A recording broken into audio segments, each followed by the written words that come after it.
Ken, was Ken?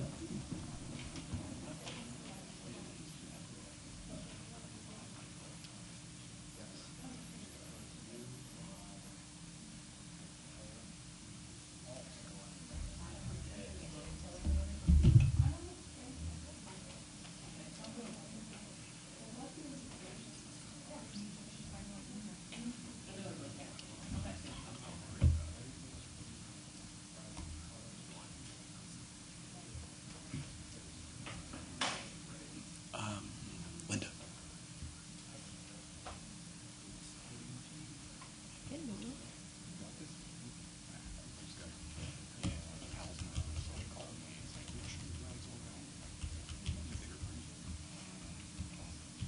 This is proof my t-shirt's bring. Should be good.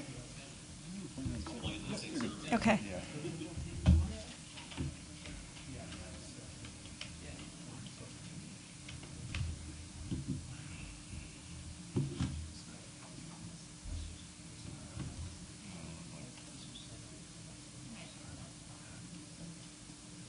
What does it say?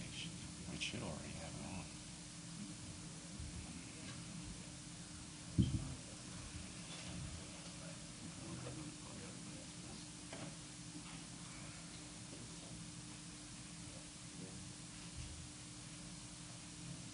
Just close that.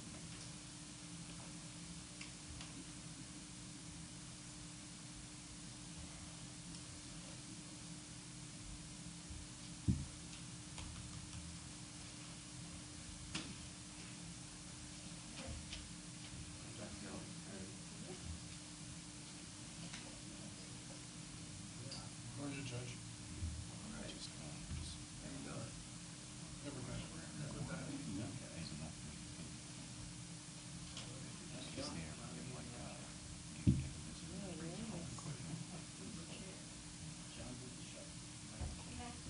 I wanted somebody already on it. Okay, is James going to start? Yeah, we're still flashing.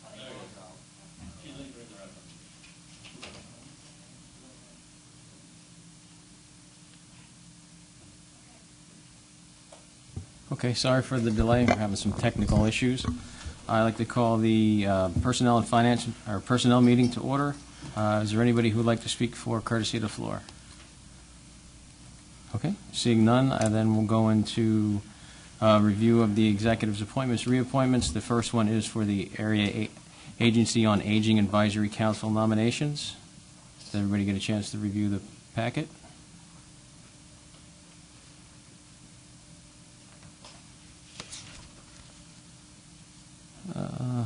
Again, I apologize, I'm not used to running meetings. Do we need to go read these into the records?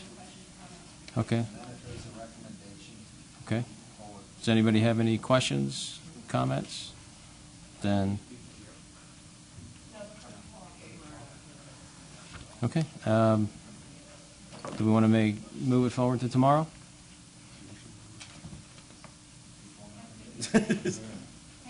Peg, Bob? Okay.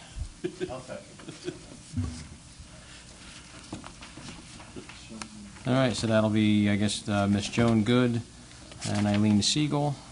And then we'll go to, the next one is for Mary Long. Miss Long is filling a standing vacancy on the board. Any questions, comments? Move it forward to tomorrow? Well, that's what we just did. Okay. Well, no, because there's two separate. Take them all as a block then? Okay. So, Mr. Werner, we'll move all, recommendation, move them all forward? Yes. Okay. All right, then we'll, We do each agency by itself. right, okay. So we did area agency and aging, now we need to Okay. Children and youth would be for Miss Tina Kickline. She's filling a standing vacancy on the board. Recommendation to move forward? May I just ask a question? You had indicated that there was a significant number of vacancies or filling in this. Is that correct? And if so, why?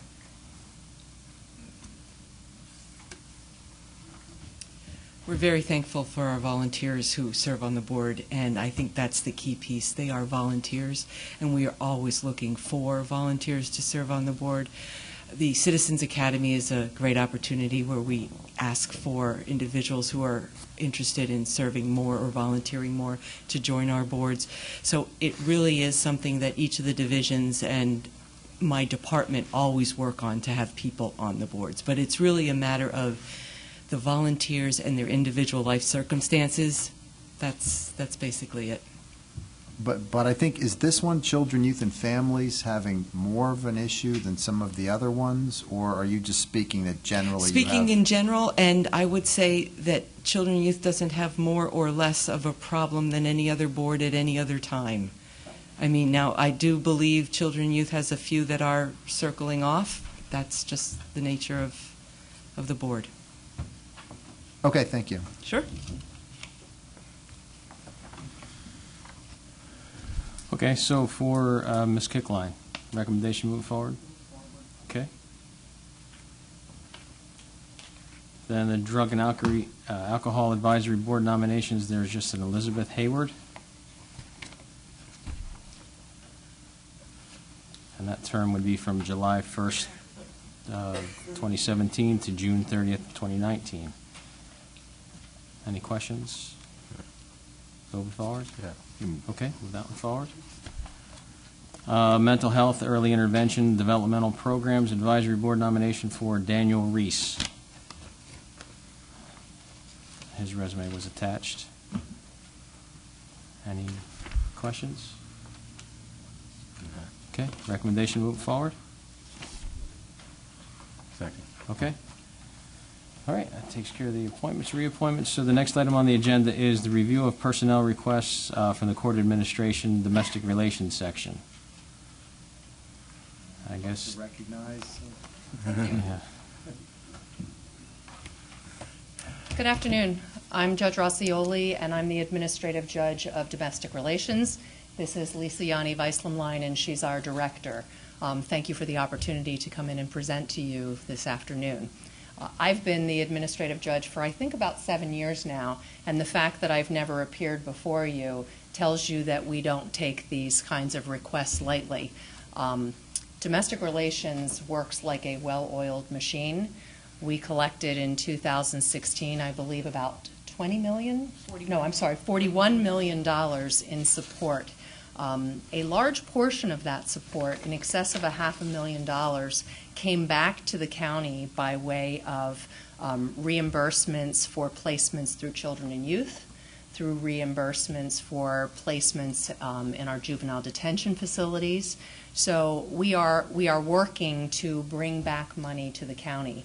I would suggest to you that domestic relations is where the majority of the Northampton County constituents come into contact with our court system. And so it's important that we do a good job, and we do a good job. The people that work in domestic relations are excellent. What has happened over the years is that there have been a lot of changes in the way that we do business, and some different opportunities that have been made available to us to help us to collect those support payments. But with those additional opportunities takes a lot of training and, quite frankly, experience and education so that the individuals that we hire are capable of doing that which we now have the opportunity to do. For example, years ago when I first started in this field, we didn't have the opportunity to seize bank accounts and seize personal injury settlements and seize IRA accounts. We are now able to do all of those things. But there's a significant responsibility in being able to seize someone's assets. We need to make sure that we are doing it properly. The various items that we are permitted to seize each have different requirements that go with them. So it's really important that the ladies and gentlemen that work in domestic relations are trained properly. What we have presented to you, and Ms. Weislamlein has prepared it for you, unless you want me to, I don't think I need to go over it step by step with each different position. But what we have done is we've eliminated several positions. We are creating some new positions to replace them. We have a few minor upgrades, And the sum in total is that we are saving $9,000. So I'm not really sure why this is an issue. To me, it's a no-brainer. I also want you to know that we're very fiscally responsible, and the way that domestic relations operates is that we receive 66% reimbursement for our operating expenses from the state and federal government. So with that $40 million that we collect, we are only costing the county $600,000, I believe, is the number. So it's pretty insignificant compared to what we are accomplishing. I also want to let you know that we get additional incentives if we overperform, and we strive to do that. And last year, I believe we also obtained an additional $180,000 in reimbursements because of our performance. So they're doing a great job. I support these changes wholeheartedly. The elimination of certain positions is appropriate because they are file clerks and different things that really are no longer appropriate in domestic relations. We've already gone to e-filing. We're getting even further into e-filing as our entire county, I believe, is going to be moving over into that. There are positions that require some additional training. And we need to make our top positions consistent with the probation officers, both juvenile and adult probation, with some of the other positions that we have in the county that are doing similar things within their departments, and our individuals that work in domestic relations are not at the same pay grade. Did I forget anything that you wanted to say? No. Do you have any questions for me? Hold on again, Mr. Phillips. You indicated that you don't know why this is an issue. Does that indicate that you've had a problem putting this package forward? My understanding, the communication that I've had from court administration is that we understood that the administration was not supportive of it. I hope that's not the case. Perhaps it's not. Maybe I'll ask the administration if you have a comment on that. Well, then, of course, you can present. Any other questions? Yeah, Again, well, Mr. Cusick. first, I'm wholly supportive. I think they do wonderful work. Are these positions all covered under collective bargaining agreements, and are they arbitration eligible? Do you know the answer to that? Not all of them. 2 of them are supervisory position, the support services supervisor as well as the office supervisor position are Okay. exempt positions. So then I guess my question is there a collective bargaining issue with regards to these changes that are being requested? For the supervisory, obviously, no. I don't think there will be, and I think the concern perhaps and the suggestion has been that somehow our modifications will be utilized in other collective bargaining arguments, and my position is that the answer is easy, and that is domestic relations put forth a proposal to eliminate certain positions, to reclassify others, to give a small change in grading to a few of them, all of which yielded a savings of $9,000. Okay. And then I had a more, just a general question. I was looking at some of the numbers from domestic relations, and I looked back at 2007, and the number of domestic relations active cases was 10,387. And then I looked at 2016, 9 years later, it was down to 8,298. And it's been a downward trend over the past 10 years. To what do you attribute that significant change? I think some of the change is related to inactive cases that were appearing on the books, if you will. So cases where individuals were incarcerated for lengthy periods of time and we were not in a position to collect anything from them. Those cases, after appropriate due process, were closed out. Sometimes we maintain the arrears on file, so if and when those individuals are in a position to pay, then we can reinstate them. I think that would probably, those kinds of situations are what they are attributable to. We also, we are collecting support for other counties and other states, and that's how this whole system works. Otherwise, it would be easy if you didn't want to pay support. You could just move out of the county or move out of the state. So we all work collaboratively.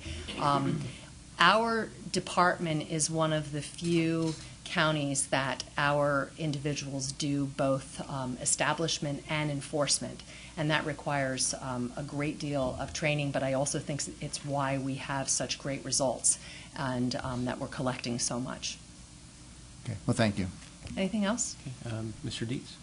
I guess the only question we had is, I guess, on the council standpoint, to be on the vote on it, was the short time in which we got this notice to be able to vote on it for tomorrow. You know, usually they have it the week before.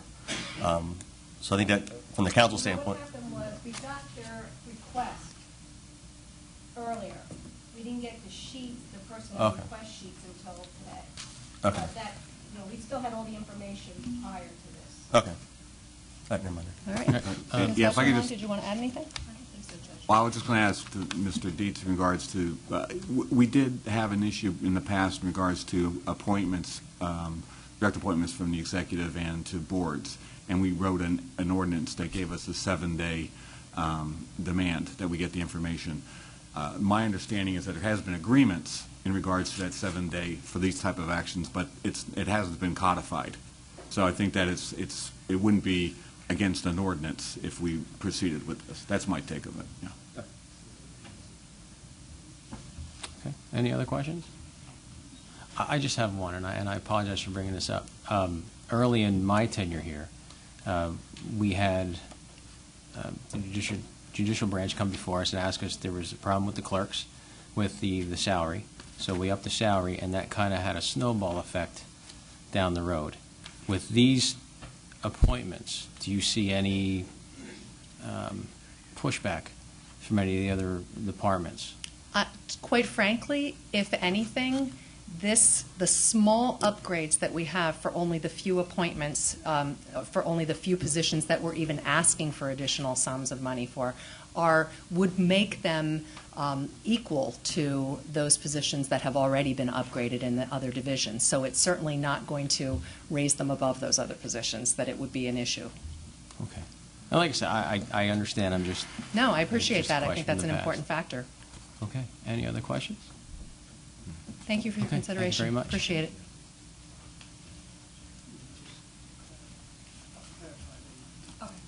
The executive just asked that I answer your question about the collective bargaining agreements. There are 2 that are career service that are upgrades, and then the other positions, there are 4 positions total affected in the court-appointed professionals, which is arbitration eligible and is not in negotiations next year. And then there are 3 positions total that are affected under court-related non-professional, which is also arbitration eligible and is in negotiations currently. So he just asked that I answer that question for you. Okay. Good afternoon, Council. When court administration brought this forth, as you see the paperwork, I was not willing to support this for a couple of reasons. One is the points that Ms. Trapp just made, that several of the positions are subject to collective bargaining, subject to arbitration. When we settled this contract after a series of negotiations, it did go to arbitration, and it was a well-done arbitration and favorable to the county. So there were some disgruntled employees relative to the contract. However, it is a union contract, and with all due respect to Judge Razzioli, I do believe this has a ripple effect. There was a similar type of request made earlier this year for probation. That went through, so now we have domestic relations wanting to be equalized to probation. So it does have a snowball effect, and whether we like it or not, any of these changes that go through, the first thing that we hear in collective bargaining is, well, they got it.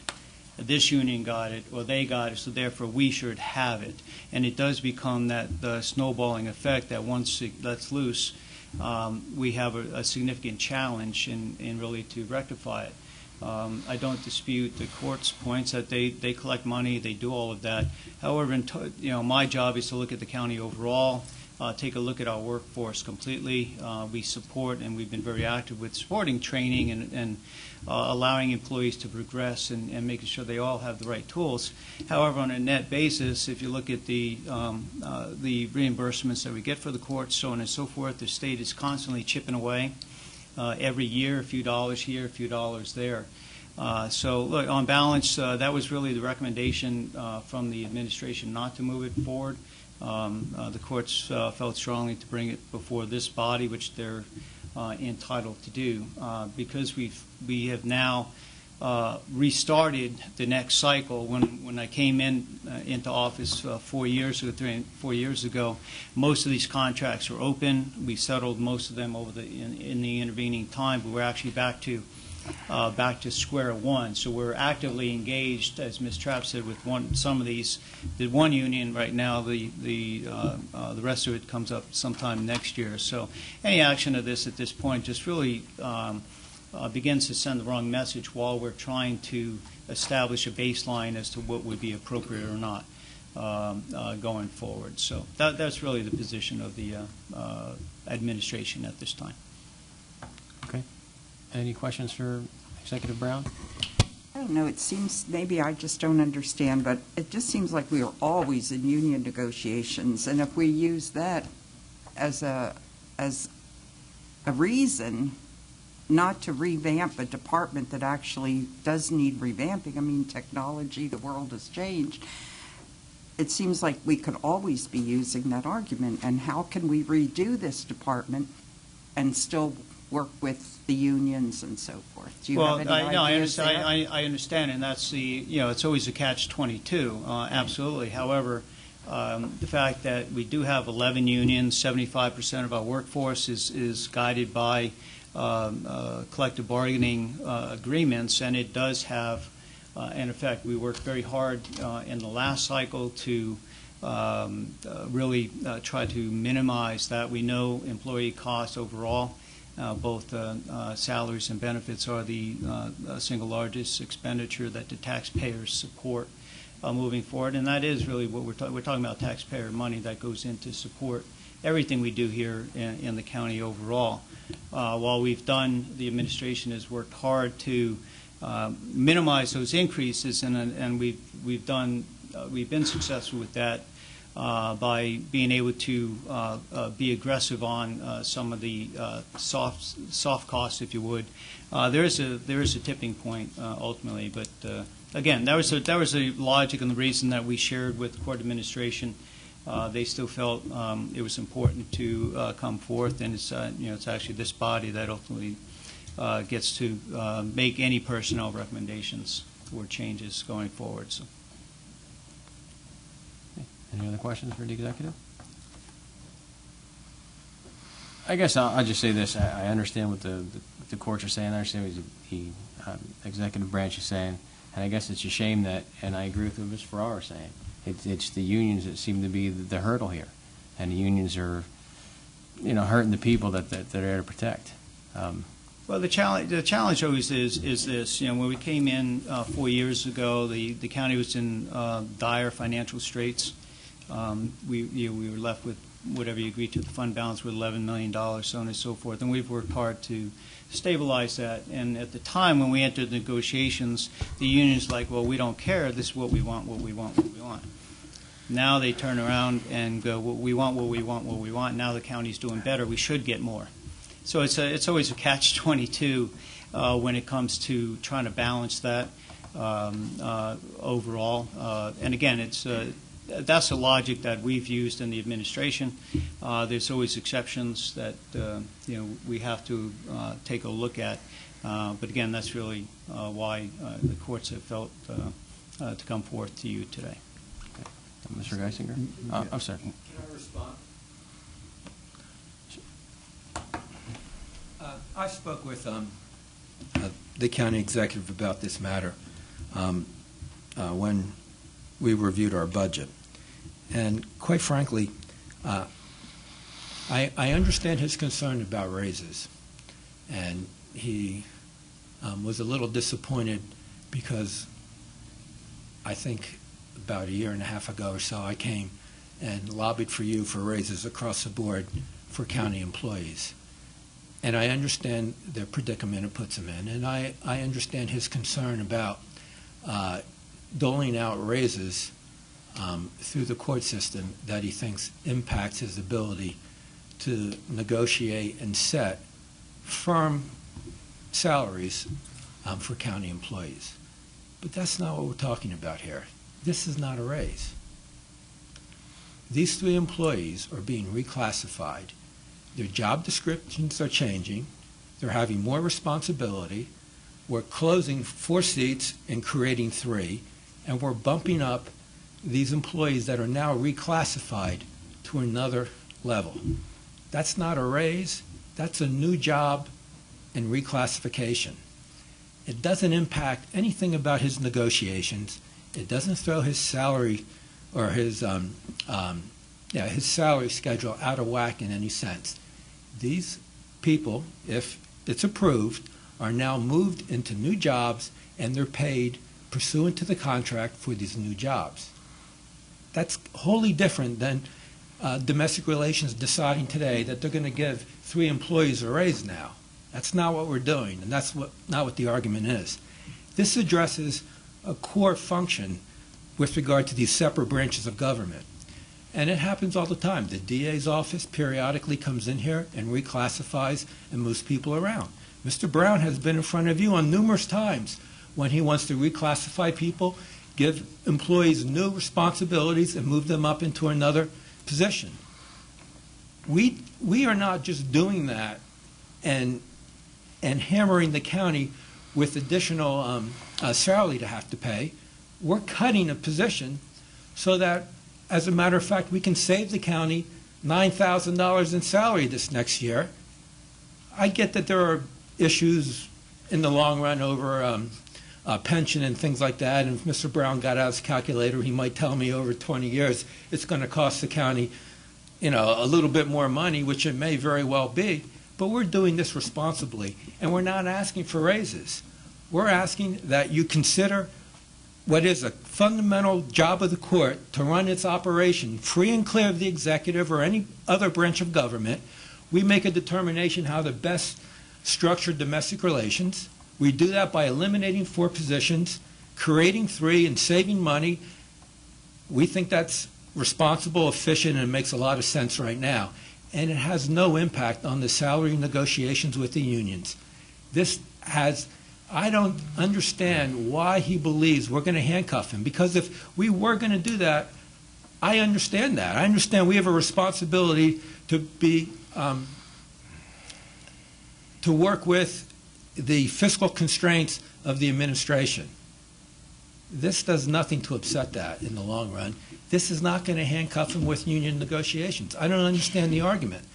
Now, when we came before you a year and a half ago and I asked for an extra 1.5% raise, that did. I understand that.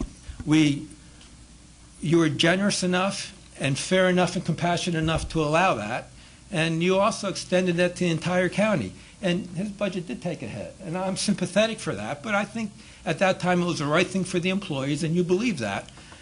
We're not doing that this time. We're just reclassifying our workforce, saving money, and eliminating 4 slots and creating 3 new slots instead. So I see no reason why you would want to interfere with what we're doing.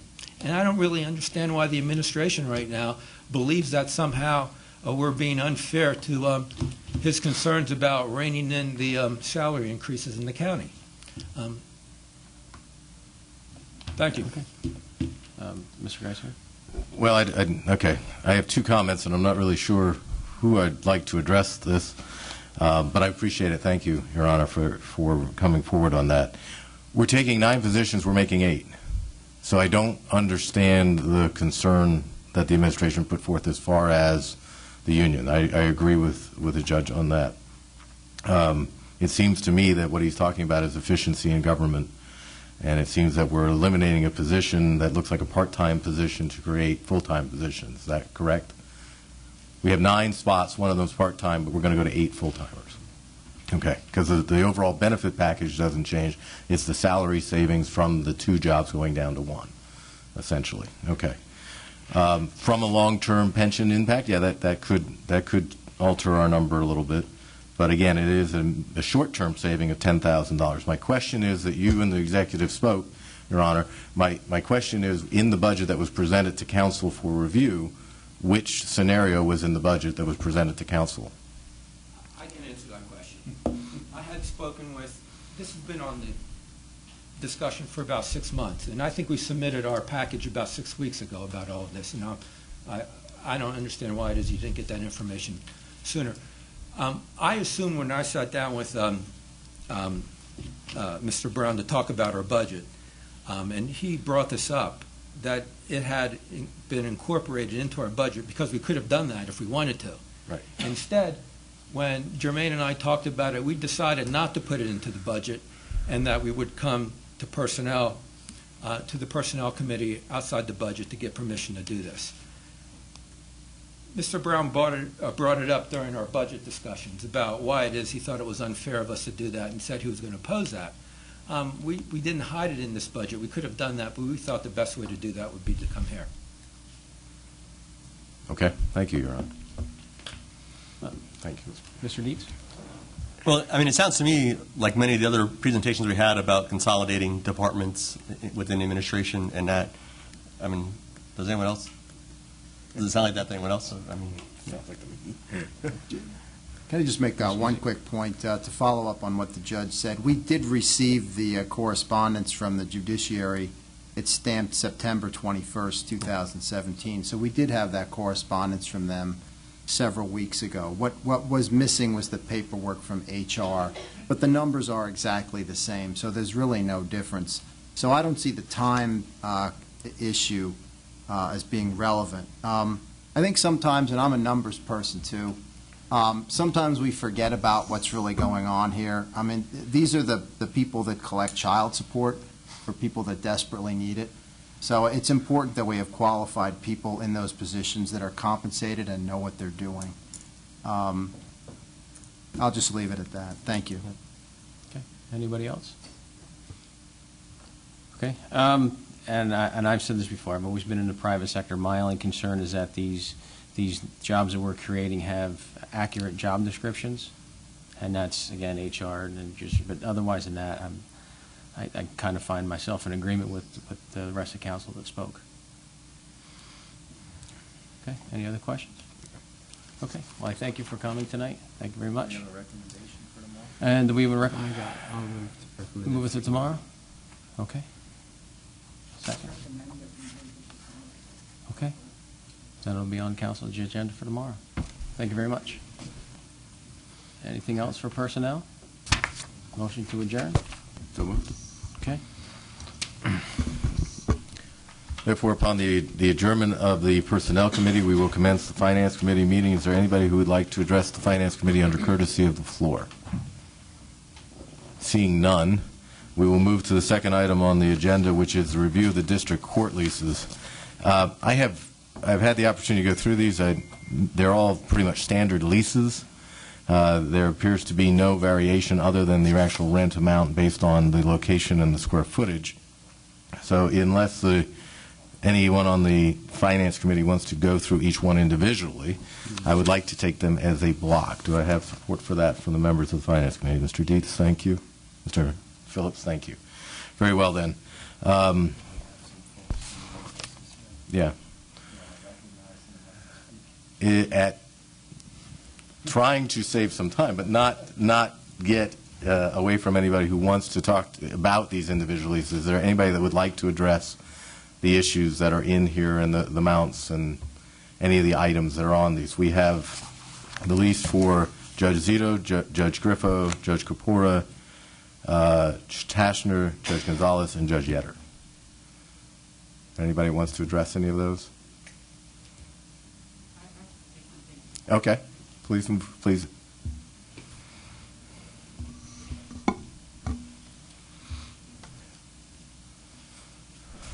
afternoon. I'm Magisterial District Judge Nancy Matos Gonzalez. I'm a district judge in South Bethlehem for the past 26 years.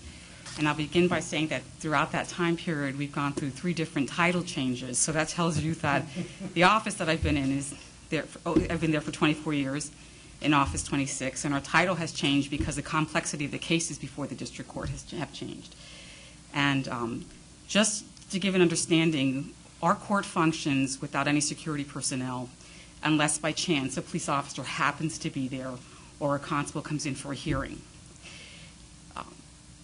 Every day we are in offices that truly are trying to meet the operational needs of the court, and my sense is that the office that I'm currently in, and I think some of my colleagues most likely feel the same, that there are some significant security lapses that really just need to be addressed.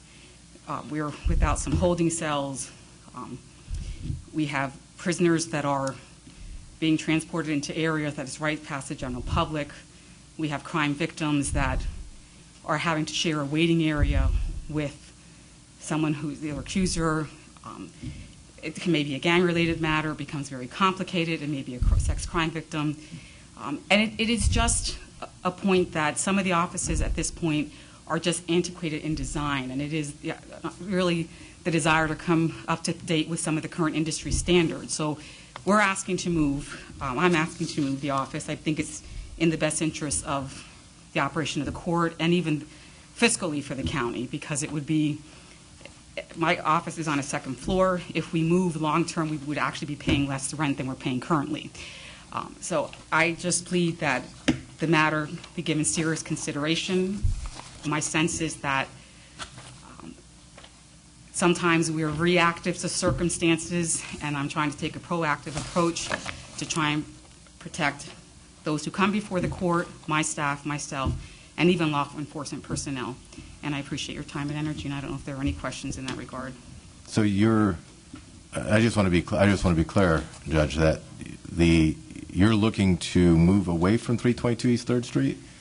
I'm currently at 202 West. So you're looking to move to? To move to 3rd Street. These are the new ones. So yes. You're comfortable with what's in front of us. That's what I want to clarify. Okay. That's correct. All right. Thank yes, you. Thank you. Anybody have anything else? Just one quick question. As Yes. part of the move, will there be additional expenses for upgrades and furniture or that sort of thing as part of your budget? Court administration has been very clear that they are not intending, at least communicated to me, intending to expend other funds on furnishings and or in any way improving any site that's not owned by the county. That it's incumbent upon the landlord to actually design the space at their expense, and everything in that amount covers garbage, rent, utilities, except for our computers and phones.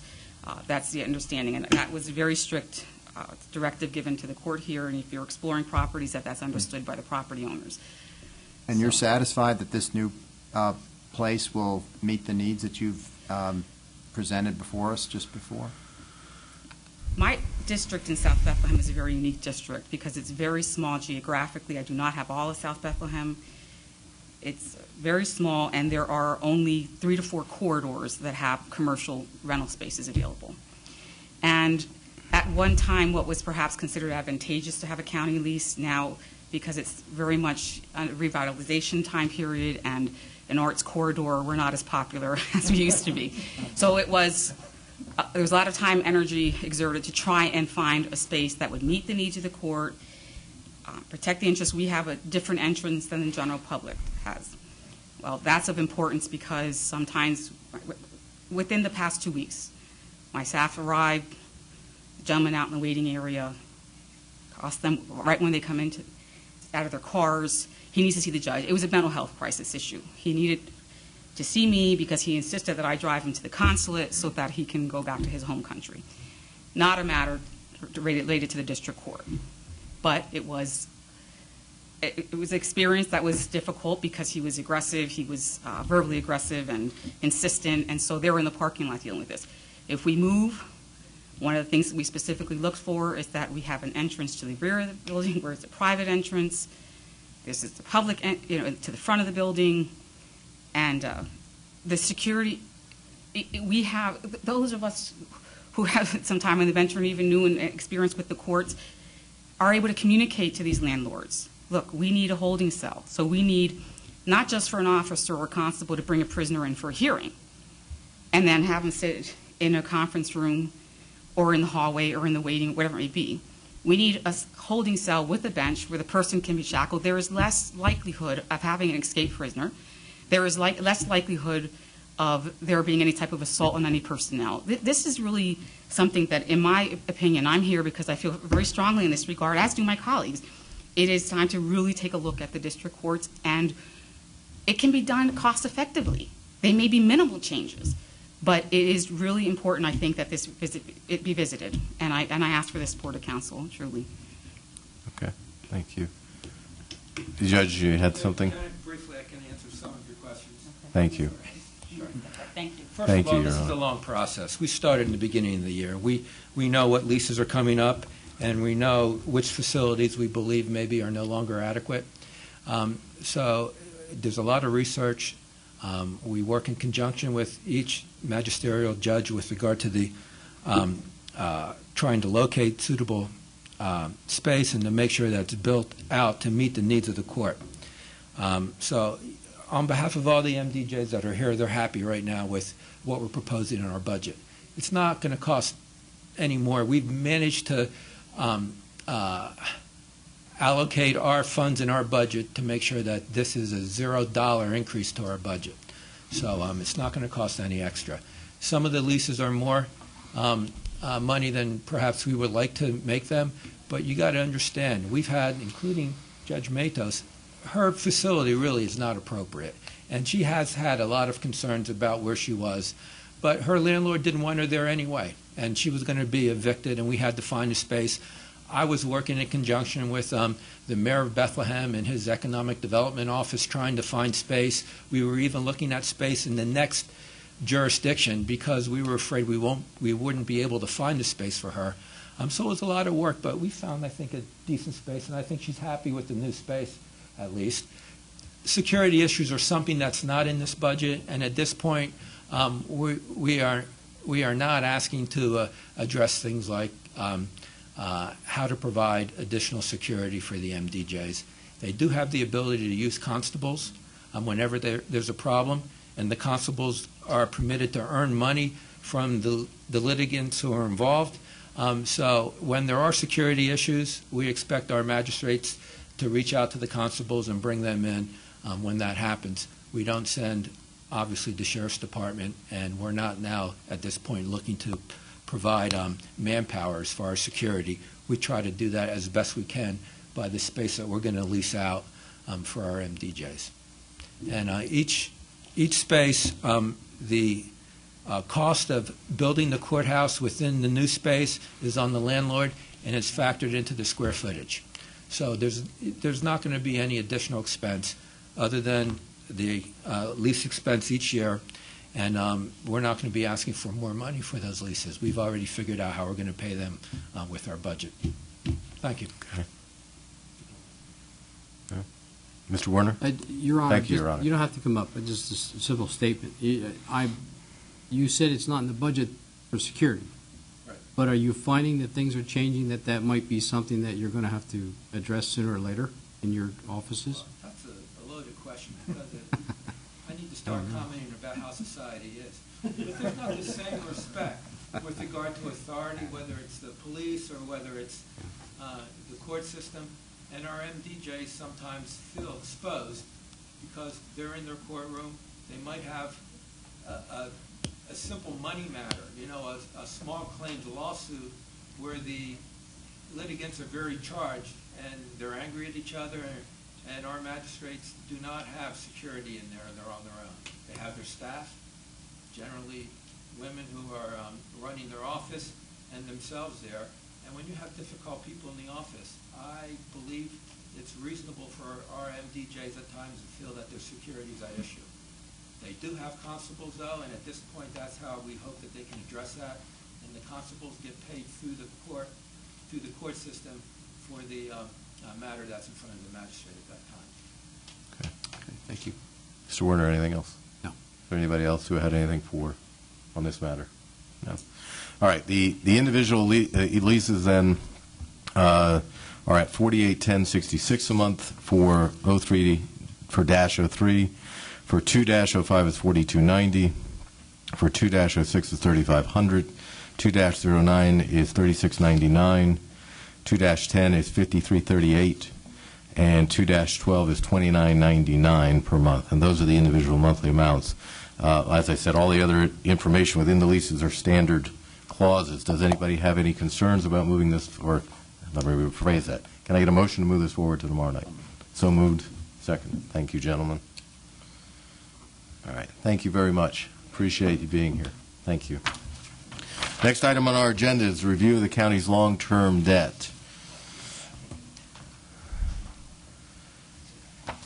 And Mr. Hunter, I presume that is why you are with us tonight.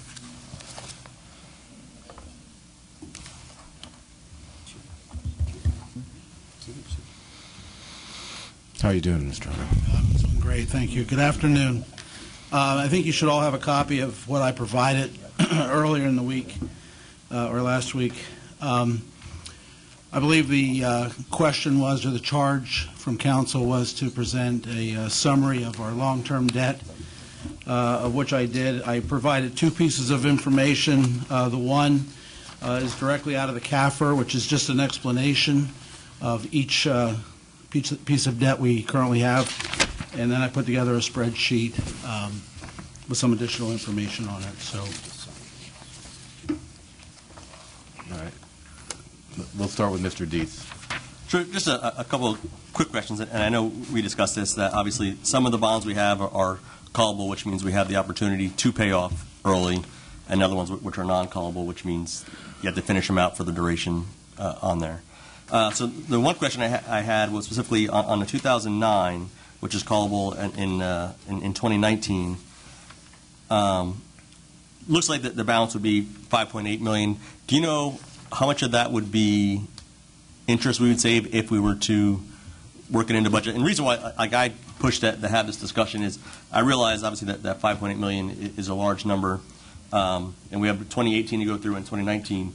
There could be the opportunity to find or save this money, especially if there could be a significant savings in interest that we save in it. So, you know, if we were to find a way to pay it off at the end of 2019, you know, we'd save almost $600,000 a year going forward in payments that can go into other programs and that.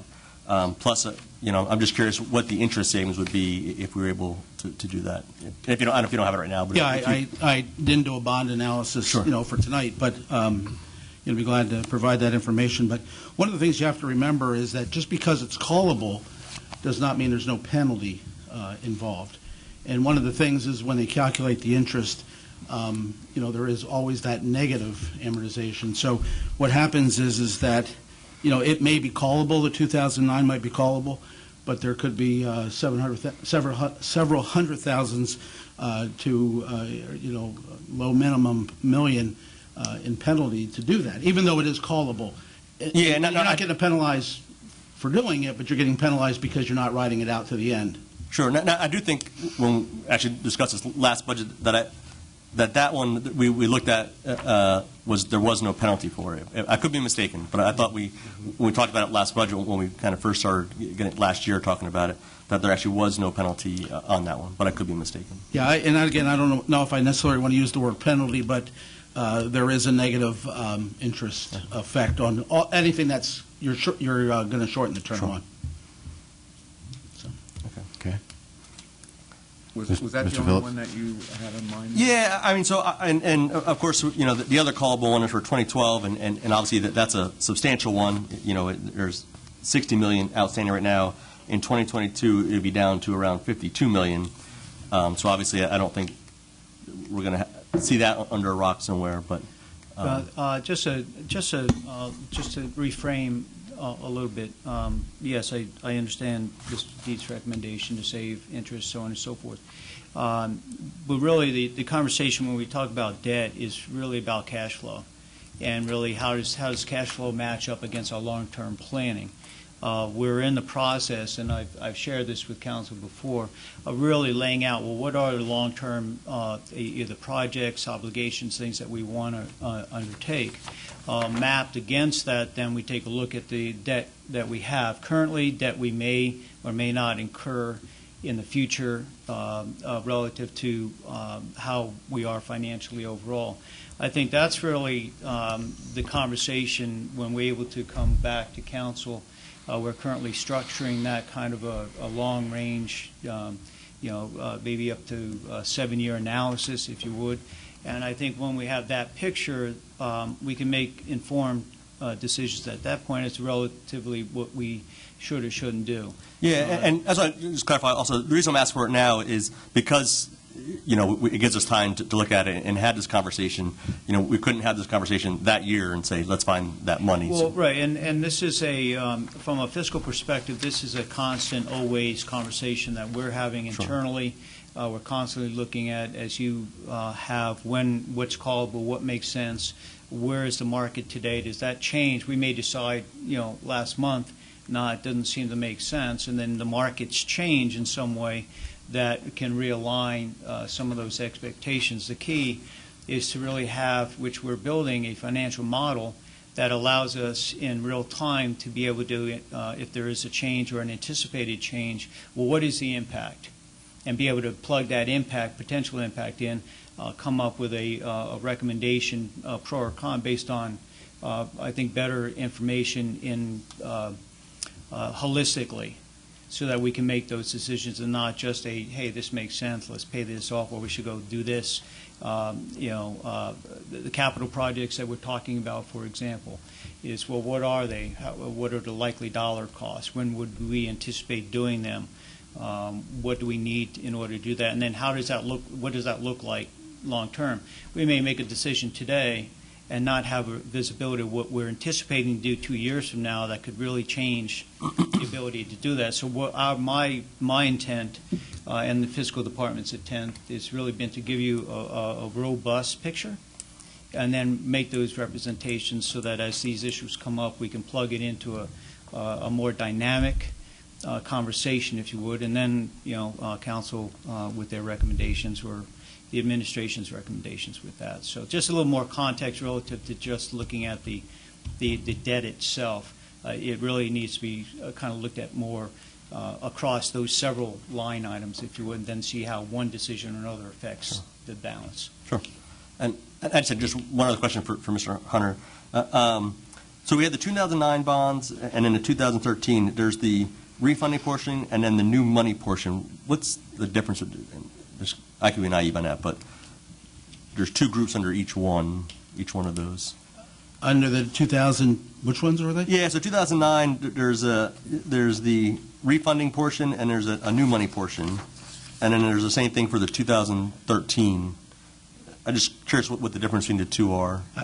Again, you're looking for dollar amounts of that breakdown? Well, just not necessarily even the dollar breakdown, but just why there's a difference. I believe, and I'd have to go back and actually look at the specific definition, but I think you have issue A, we float it, it goes a long period of time. Then we decide, okay, what we want to do is refund a portion of issue A, take out additional money, and put that into issue B. So there's the refunded portion. So it's really kind of a carry forward that we refunded, added some fresh borrowing on top of that, and that's in issue B, and that's, I think, the languaging that you're essentially looking at as we move. You can see actually over time, I believe if you go back to 2001, might be the earliest one, you can see the various, if you look into some of the forward, there's like three different pieces that until they begin to actually get completed. I believe that's what you were asking, Mr. Deeds. On the 2009, are you looking at it? I don't see an A or... Yeah, so it's not on this one that you most recently gave us. It was one that I had broken down from last year. The budget. I mean, you are familiar with what the 2009 consisted of? Correct, yeah, but it was just broken down on this one as two different sections, and I was curious why that was, that's all. Yeah, we refinanced an existing 1999 bond, and then we did a series of capital projects. Okay. Anything else, Mr. Deese? All right. There's Mr. Warner, and then Mr. Cusick. Jim, will you refresh my memory on the 30-year lease for the Human Services building? Okay. We pay that off early. Are we going to see a negative impact on that? That's built. That's already. That's correct. It's going to be built into that payoff, and we have that option. There were options put in the lease. Okay. We can either exercise them or we can run it out to 30. I think at this point we're probably anticipating, as council put money away, to pay that off. Okay. Thank you. Mr. Kusick, you had... Yeah, the only question or comment I had is that when I looked at this, the first thing I saw is when is the first call provision? It's 2 years from now. And, the question is, well, how much money can we save? Well, if you could tell me what interest rates are going to be 2 years from now, I probably won't be sitting here. There's a lot of unpredictability that we're moving forward. There's going to be a new Fed chairman probably next year. So, what happens in 2 years with these interest rates, we really don't know right now. So to try to make that assumption at this point seems, You're correct, and I've raised this point in the past, and it's something that as we're looking at the projects that we're trying to get done moving forward, where the current interest rate environment, what we're finding is, the Fed has begun to move the rates forward. What we're actually seeing is the rates, the commercial rates will actually move, but they've kind of settled back down. So we're in still a very low interest rate environment. What we're trying to do is prepare the county so that with the projects, as I just said, we're giving you a holistic model that we can anticipate before rates significantly spike. Are we in a position to lock down some very inexpensive money? How would we do that? Where would those monies go? And as Mr. Cusick said, no one has a crystal ball with that, but in this very low interest rate environment, if every 1%, 100 basis points of interest rates, just to give you a ballpark, you figure 1% on 100 million, it's $1 million. So it's not an insignificant conversation, especially if we look at doing some major projects, so we want to at least have an idea what that curve is. And right now, things still seem to be relatively favorable. It could change tomorrow between the federal government and international politics, and what with a change of chairman, potentially a change in philosophy. We know the Fed is buying back their bond issues, and that's going to begin to have an impact globally. And we don't know what long-term the rates will do overall. But it's a good question, and it's one that I'm not sure we can. Mr. Cusick, anything else? No, that's it. Mr. Phillips? Matt, just so I understand, but you weren't asking anything about the future cost of money. You were just asking what money would be saved based on the known interest rate that we had. On those bonds, correct. So there's no speculation there. The speculation or analysis and uncertainty would be the cost of money today versus the cost of money in 2 years. I understand, or 4 years, whatever. But you were, just so I understand, your was, what would be the savings today on the mechanics of that if it was paid off interest early with the locked in interest rate of that instrument? Is that correct? Yeah, that's what I thought you were at. Yeah. Right, and let's just say it's X percent, and we don't know what the future rates would be. So you can calculate that. We know what that savings would be. But John, we know the discount rate that would be used in that formula because it's that bond. It's 4.375. Yeah, and any of these conversations that we're having is just that. You have to pick a point in time, and then relative to that point in time. So if we did it today, you could run that calculation, and you're correct. It'd be an X dollar savings. Maybe let's say $500,000 we could save if we paid it off. But that was your question, wasn't it? Yeah. Yeah. Right. That's why I thought the question. It's that, and then that goes into another discussion in regards to cost of money, and I'm sort of with John in regards to looking at the tea leaves with the Fed, interest rates going up. So cashing this out early or paying it off early may not be the way to go. But it's a simple question of the mechanics of what is the cash benefit of the payoff of this bond early. Yeah, so we could come up and say it's $500,000 or it's $1 million we save in interest. And then granted, in 2 years we can say saving $1 million interest isn't worth being cash short because of the interest rates have gone up. Mm-hmm. But we should still be able to determine what it is. Yeah, the determination, that's the point. The relative, and I forget what bond issue you were looking at, but let's say it's $5 million. The question isn't really the interest that we can or can't pay off. The question is, if you took that $5 million out, you say you're going to pay it off, we're going to bank the $500,000. So there's a 10% interest savings. The question is, well, what happens with that $5 million? Do we need it? Do we have to borrow it again? Do we have to do something else with it? Those kind of considerations. So it's not a, the question being asked is a static one, and I think I'm imposing more of a dynamic conversation.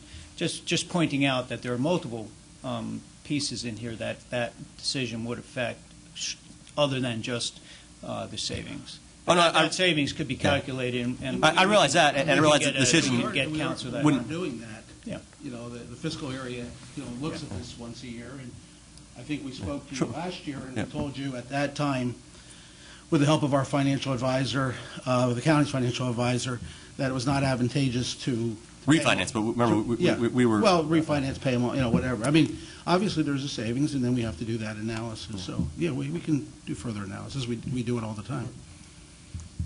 Okay, thanks. Mr. Phillips, did you have anything else? I'm done. Mr. Warner. Just the one question on the Series B tax exempt bonds. We're going out 2020 through October 2030 on the interest rates, saying they're going to vary from 3 to 5. How did we set that up? Was that variable, or is that fixed 3 to 5? Is that how that works? I can't answer that. I don't know how that bond works. I do know that the maximum on there was 5. It probably adjusted through that 30-year period. Probably had But there's 5 no- year. There probably were 5-year. 5 year? Okay. Right, probably a 5-year adjustment. Typically, Mr. Warner, what bond advisors would do, will take a look at the picture of the debt, they'll wrap debt and do those types of things and come up with a structure. And that structure is agreed to when they then put the bonds out, whether for bid or auction or those types of things. So they typically will run a series of calculations, figuring out where the interest rates will move, how we lock that in to come up with a picture, if you would, that we live with. So it's not something the county itself sets. Those are recommendations at the time that we go through an issuance conversation and analysis. I guess what I'm asking is, can they come back in and say it's going up? That would be within the language of the bond. covenant on the bond itself That'll be as to in there. what that is, and we'd have to look it up to see. Okay. I'm not sure. I don't believe there would be any variable rate components to I would the think bond not, issuance, however. but that's what you're asking. I Yeah, believe, that's right? where it's Yeah. going, so. Yeah, I don't think, and again, my experience with them, I don't think it's just a variable rate that they can change daily. This was built into the agreement. Okay, all right, so. And I'll double. I'm not worried about 2030. And I'll double check that as well. Anybody else have any questions for Mr. Hunter on our long-term debt obligations? Seeing none, thank you, Mr. Hunter. I appreciate your time. All right. Mr. Chairman, I don't know if you saw the email that I sent you the other day. I have one little insignificant. I'm sorry. Yeah, that's okay. One little insignificant thing, if I had the courtesy to present that. And I know it's at short notice.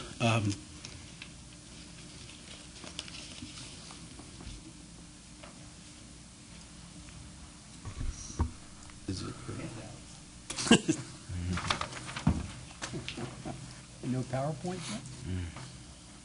No PowerPoint. Thank you. It's okay, just knock it around. Oh, it's a fee schedule.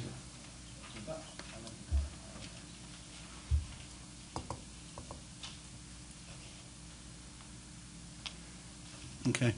And again, I appreciate the opportunity, and you'll see how insignificant this is. You know, as council, you have the authority to set the fees for the county, and we do have one fee change in the Recorder of Deeds office that just brought to my attention, but does have a fairly quick turnaround as to when it's going to become effective. You may or may not know this, that when you want to become a notary, you apply to the state with an application, come to the courthouse here, and then we file that in the Recorder of Deeds office. We had been previously collecting $2 for the state, which was for bond proceeds, and what we were doing is just passing that directly on to the state. We weren't keeping any of that $2. We were collecting it for them. Once a month we sent it. They have made that change. The state has made the change. It has not. It was not generated by the county. They're going to collect that $2 now on their application. So to become a notary, instead of $40, you're going to pay $42. Therefore, our fee of $40.50 is going to go down to $38.50. Again, I apologize for this late notice, but I'd like to present this, that if you could move this on and to accept this only change to the fees of the Recorder of Deeds, and we're reducing that one fee that I highlighted by $2, again, which is no impact to the county. Does anybody have any concerns with this? No. All right. Recommendation to move it forward? Very good. All right, we'll move it forward. Thank you, Mr. Hunter. Thank you, Mr. Chairman. You're welcome. Our last agenda item is review of the controller reports. Mr. Barron, thank you for your patience. It's always a pleasure to have you with us. Good afternoon. Good afternoon. Hope everyone's having a good day. All right. So to start off, the first report, Preventative Maintenance, is sort of a long time coming. This report was done based on a council resolution, I believe, that passed unanimously, related to the county's preventative maintenance, what we were doing to follow through, track preventative maintenance, things that break down in the building. So we had a system that rolled out. There really wasn't a lot of information. We had, to give a little recap, we had a changeover in the Director of Public Works from the gentleman, I forget who was before Stan. So there was a program that was purchased. Stan ended up coming in, didn't like that program. We went in a little bit of a different direction, and now there was enough material to test. So in the audit report, if you move to page 1, we can't say enough about how well Public Works has done implementing this program with IssueTrack. Everything is in there. It is accountable. There were a few findings. Really, the only one of significance is really not even Stan's fault. There's a little bit of conflict with maintenance duties over motor vehicles. Section, I guess it is, the administrative code says county-owned vehicles and equipment, including motor vehicles, states, the administrative code states that the Director of Public Works is responsible to direct the administration of programs for operating, maintaining, repairing, and providing custodial services for all county-owned vehicles, equipment, including motor vehicles.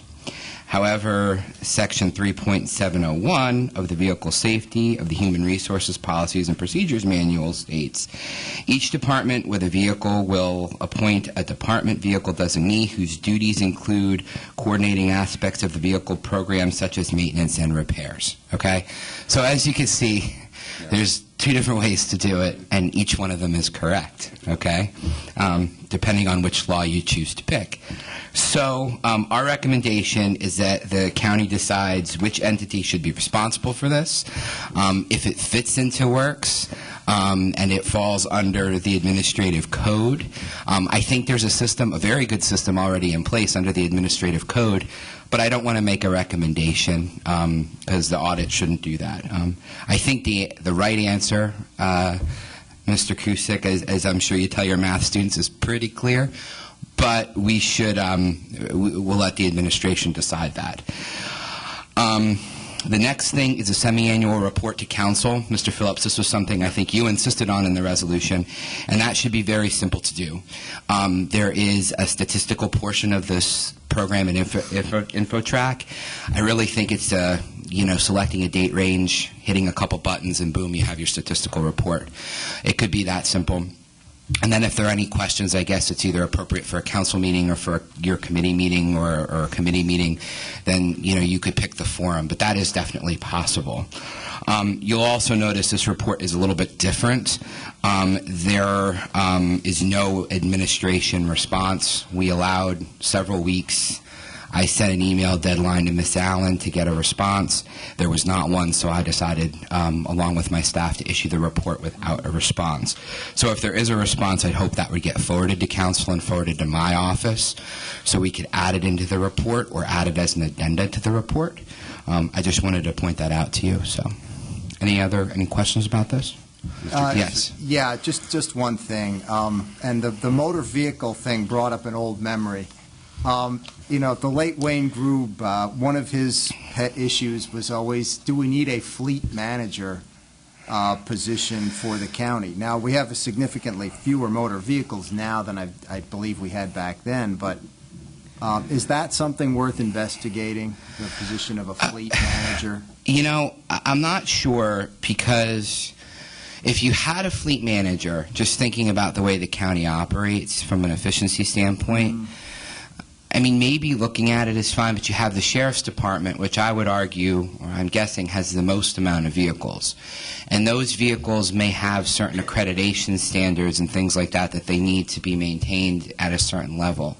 The corrections department has vehicles that may also have certain state laws that govern that. So while it's sort of segmented in the administrative code, says the director of operations and maintenance is in charge of this, I think the director of operations and maintenance can ask for reports from those departments, because he or she may not want to be bogged down with some of the other little things. I'm not sure that I don't know that it really warrants a full-time position. I know we've significantly cut our vehicles, specifically at Graysdale, or we've reallocated vehicles elsewhere. So I don't think so, especially because the vehicle force is shrinking. The other thing I calls into mind, what is a vehicle? As I was walking out for lunch today, there were maintenance guys working, and they have one of those John Deere tractors or a Gator or something like that. Is that considered a vehicle? Yes. I don't know. I think it is. I think it's an asset for the county, but it doesn't necessarily log mileage, or I don't know that it does. I'm glad really you brought look. that up, because those are becoming the workhorse for cars and trucks that are now, they're actually less expensive, but they also do quite a bit of heavy lifting. So. Correct. And, the other thing is at 911, some of our vehicles are part of, I guess, the task force that might be maintained by the county, but not necessarily owned or purchased by the county. So, I think having one point of contact, maybe even just for specific county vehicles, and then noting in the administrative code what department heads have the responsibility for specialized vehicles may even be a way to go as well. Any other questions? It's came a long way, have Steve? Yeah, it has come a long way. I think it's wonderful. And I believe now we're gaining, if you look at the Human Services building, we're gaining more and more, I guess, smart technology and smart buildings. So, the person who's in charge of maintenance at the Human Service building gets a call that a room is warm or cold. He can see that there's a fan that's not working in a specific area, know exactly where that fan is, and if they have to call a service person out or get one of our HVAC guys to look at it, he can tell them specifically what's wrong with the system. So I think we're going to be ahead of the curve as we get smarter systems either in this building or in other buildings in the future. Great. Anybody have anything else on this one? All right, our next one, Mr. Barron. Which one is next on the list? There are 3 hotels. I don't know if there was next an on the order. list is Tusk Aurora. Tusk Aurora Inn. Tusk Aurora. Okay. So the Tusk Aurora Inn, we did our regular hotel tax. There were no, the operator submitted the higher of the tax collected and tax due. According to the schedule, there were no exemptions. So the over-underpayment by the operator was insignificant, less than the $5. Okay. So that was Tusk Aurora. The next one, I think, was Lafayette. Lafayette. Right? So Lafayette is a bed and breakfast in Easton, Pennsylvania. And they owe, there was an underpayment of $17.82.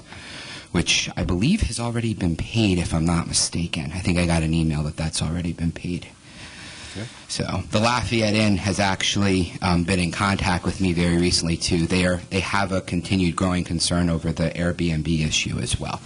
So... Hyatt is one of the larger volume hotels. This is the one on North Street in Bethlehem, right off Broad. It's kind of tucked back by the parking garage there. They actually, or we actually owe them, they overpaid $19.48. They do a wonderful job for one of the higher volume hotels. Any questions about any of that? So out of these three, we owe $2. Yeah, all right. Any other questions about that? No, I don't think so. Okay. Anybody have anything? All right, P-card. P-card.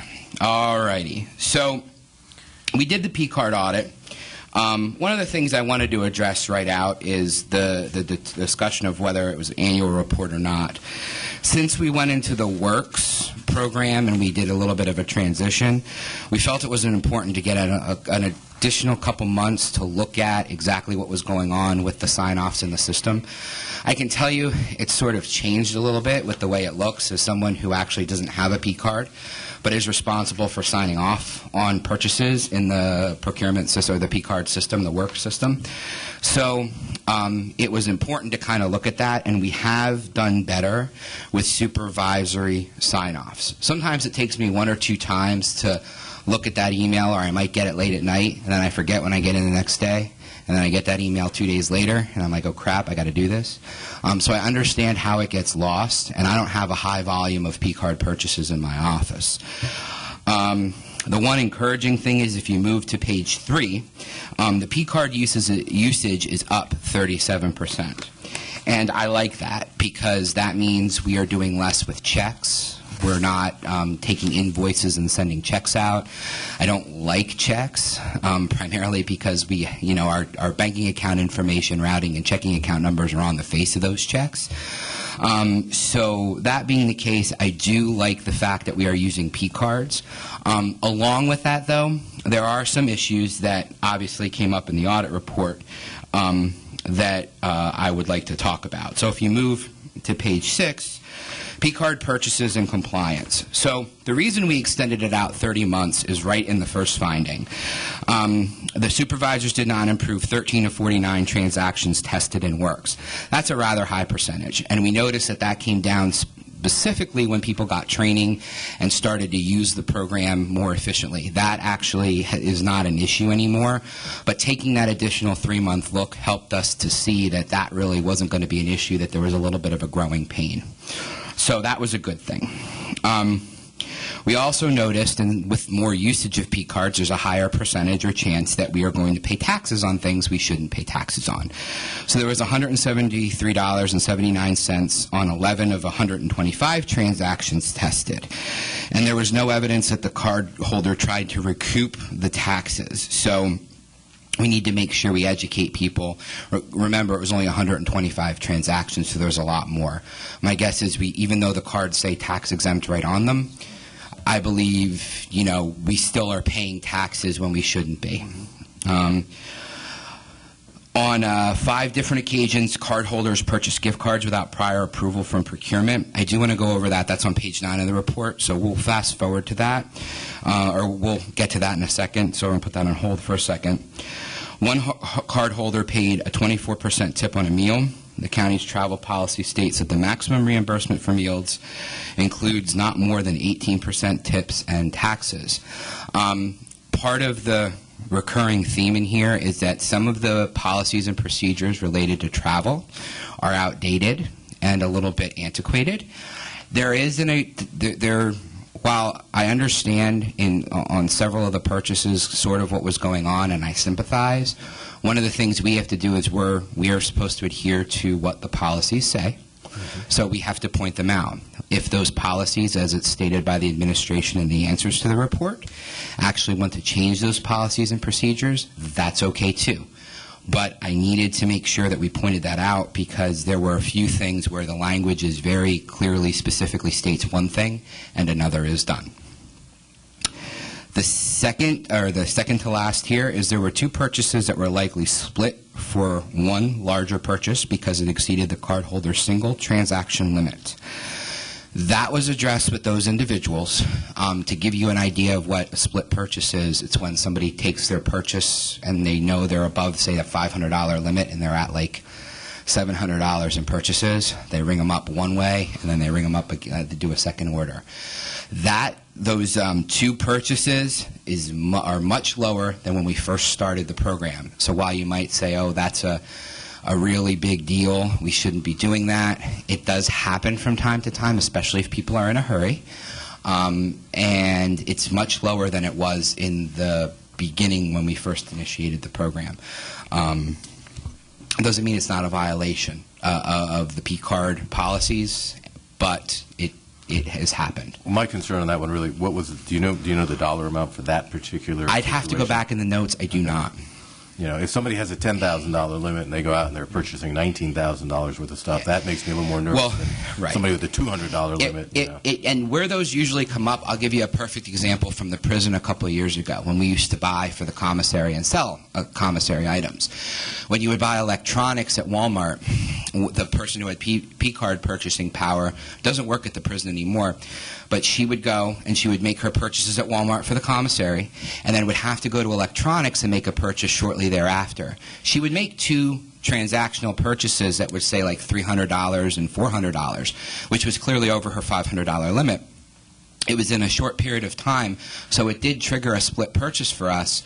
But if you went to that specific Walmart and they required you to pay at the electronic counter, there was really nothing she could do in that circumstance. Does that make sense? Yep. So that could also happen too. So these weren't high dollar amounts, and as you'll see, we talk a little bit about the threshold of what documentation is required for larger purchases. Steve, yes. You might get to this before, so just stop me if you are going to read it. It's my understanding that these cards are considered to be supplemental wages. Gift cards. We'll talk about that.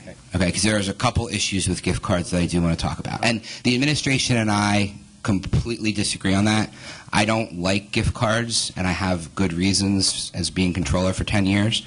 I understand almost 10 years. I shouldn't extend that. Almost. Close. But I understand the need and the want and the desire, specifically from an HR perspective, to want to reward employees. But I don't think, and there's good evidence that it was a rush purchase, and I don't think getting them to the end user was thought out very well. And I'll show you all that. We can discuss that. Okay. So I see somebody purchased room service. Yes. They like walking downstairs? Room service. And room service is non-reimbursable expense on the county meals policy. Now, the argument in here was made, and in the meeting we had with HR, we discussed this, and I tend to agree that if it's still within the meal limit for the day, it shouldn't really matter where you purchase. You do pay a surcharge for that. I don't get room service, and with my daughter's dancing, I stay at a lot of hotels. I don't buy the stuff behind the desk either because it's way more expensive, as you know. I'll drive over to CVS or something like that before I do that. But again, if it's within that limit, I think it might be something, if the administration decides to take it out of the policy, I don't necessarily have a problem with that, but it is a clear violation of county policy. Okay. Any questions on any of those? So the easy part is the supervisory approval and works. Procurement has established a workflow and works for one of the human services divisions. It did not designate a supervisor. Therefore, the supervisor does not receive notifications when the purchases are made, and it was resulting in 7 transactions not being approved. That's actually one of the really good things that this P-card audit does, is when certain things happen or change during the year, we pick up on those certain things. For the other offices, 4 other offices had transactions that were not approved in works or approved by someone who is not on the fiscal affairs list of authorized signers. So therefore, those lists need to be updated on a regular basis. That is our recommendation. So we actually want to make sure we know who's signing for these things. Part of that is, making sure when those signers change or responsibilities change, that information is not just forwarded to HR, but also trickles into procurement. Sometimes the P card, especially in those departments that don't use a lot of the P card, is the last thing that they think about. So, just something to be cognizant of. Now on page 10, gift card purchases. So, gift cards are specifically precluded. Actually, it's allowable with approval from procurement. Procurement did not approve these gift card purchases. The gift cards were purchased with health and wellness dollars, which is still county money. It's given to the county as a benefit to being a customer of Capital Blue Cross. So it is the county's money. Now, $10 to $15 gift cards were purchased for Target, Starbucks, Panera, and Dunkin' Donuts. There is a spreadsheet in HR that is maintained. Mike Twinig put together a spreadsheet with the card numbers, and he tried to keep track as best as he could. However, the spreadsheet has question marks, just question marks. We have no idea where the cards went for 23 of those cards. So somewhere around $230. We don't know for what event or what person actually had the cards. Most of the cards are signed out to Miss Trapp and Courtney, one of the HR folks over at Graysdale. There were some for wellness. And the people who received the cards were not given, their names were not taken. And while it is a de minimis transaction to them and it's not a lot of money, as the employer, we should be doing everything we can to make sure that we're charting who gets this benefit, because it's only to be used at one store. It's only for one, it's a small amount of money, but it is still cash, and it's a taxable benefit to the employee. And I know that sounds silly for 10 or 15 bucks, but we need to make sure we do everything we can to chart who gets those gift cards. Now, at the time of the audit, there was $445 in gift cards left to be given out. So just so you are aware of that. The county does not have established policies and procedures for maintaining control over gift cards, and they may be taxable benefit to the employee, as it says in my report. So the recommendation is to put together a policy if the county wants to continue with gift cards. Now, gift cards are purchased in other places, specifically in human services, for gifts at Christmas time for clients. There are gift cards that are given now with the drug court, I believe, as rewards for meeting milestones in the drug court. But gift cards are like cash, and cash makes me nervous, especially when it's laying around in an office largely uncontrolled and we really don't know who is getting the cards, meaning like what people are getting the cards. I know specifically that certain people had these cards in their possession or the cards were given to them, but I don't know where else they went after that. There is an event listed as to what the cards were signed out to, but again, I don't know what people at that event got those cards. Does that make sense? Yes. No. So it needs to be, I guess, more precise. Well, you're talking about a cash-like instrument, and therefore Correct. cash-like instruments should have controls on them as far as their disbursement and the receipt of them and the disbursement of them, so that the disbursement indicates where, who, when. Right. And that's really about it. And something I would like to see, if I could just give an example, is the old school petty cash. You get the gift card, you got a receipt book, you pass it along, because that is in essence what it's like, except your petty cash bank is gift cards. Right. It's just not, the greenbacks that we're all used to seeing. So that being the case, I think that it's workable, but the correspondence is back and forth since these purchases were made after the deadline and we lost the wellness money as of December 31st of that year. one of the things that happened is they asked Jim, HR specifically asked Jim, can we make purchases on the P card right at the deadline? Sure, fine, no big deal. But procurement was not consulted in any way, shape, or form about the gift cards. They had no idea. And I didn't discover that they were purchased until around April. So that is what the email correspondence is back and forth in our interviews with HR staff. So, any questions about the gift card specifically? Well, if I may. Mr. Warner. A couple things. One, my understanding is if the employer gives it to an employee, that's considered wages. Yes. Okay, that's taxable. Yes.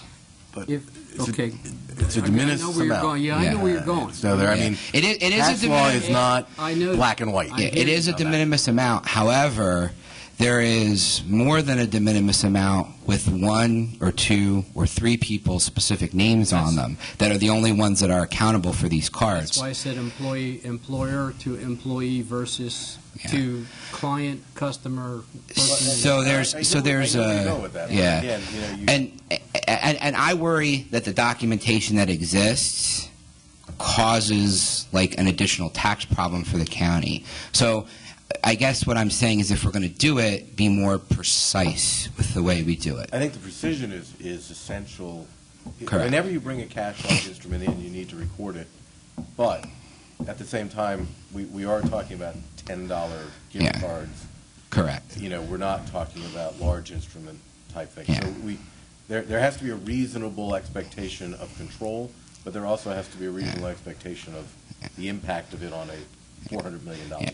And when they're made in one foul swoop of $3,900, and when you talk about it with procurement and nobody knows what you're talking about, that tends to be a little bit, that's one of the things that Paul, when he did this audit, was like, wow, that's, there seemed to be a failure between, departments to communicate on that. I think the flag goes up at that point. I don't know if the flag goes up at that point or not, but the consideration is the accountability. Yeah. Well, I mean, Ms. Trapp's over there shaking her head. Do you have a rebuttal to that? We're talking about things that... If the audit is inaccurate in its finding, you have to run away. No. I was looking for a paper. I'm not on the finance committee, but hang on. No comment or... Your recommendations in the audit. All right, very well. And since there was some scuttlebutt, let me read. From April 24th, shortly after my memo came out to council, Jim, it's between Mike Twining and Jim Hunter. That's all right. If you'd like to, you could read the email. Okay, I'll read the email. So that's fine. So policies. Any other questions about the gift cards before I move on? Just one. Do we really need to do this? Can't we just get rid of them? I mean, I don't like the. I'm with you, Mr. Kusick. I don't like them. Starbucks, Dunkin' Donuts. Can't we just buy this like donuts and coffee for the employees? If there's a policy and procedure, kind of events, isn't that? Well, if there's a policy and procedure, and I want to talk about that as well, because there were food purchases made for meetings within the county. And there's no policy and procedure for that, over $2,100 on P cards. And that is if there's a policy and procedure, that's fine. If you want to buy stuff for meetings, my staff and I, we put it out of our own pocket if we want to have food for a meeting, because there was nothing in the policies and procedures that allowed us to use county money for that. So if that's going to be allowed across departments and it's going to be something that's put in the policy and procedure, that's something you could do. Or staff appreciation, if you wanted to do something like that, maybe that would be approved by council or recommended by the executive. As opposed to gift cards, that's fine. That is more of a policy thing that I don't want to get into. However, gift cards are like a cash instrument, and when they're being purchased with a P card, it falls directly under the audit.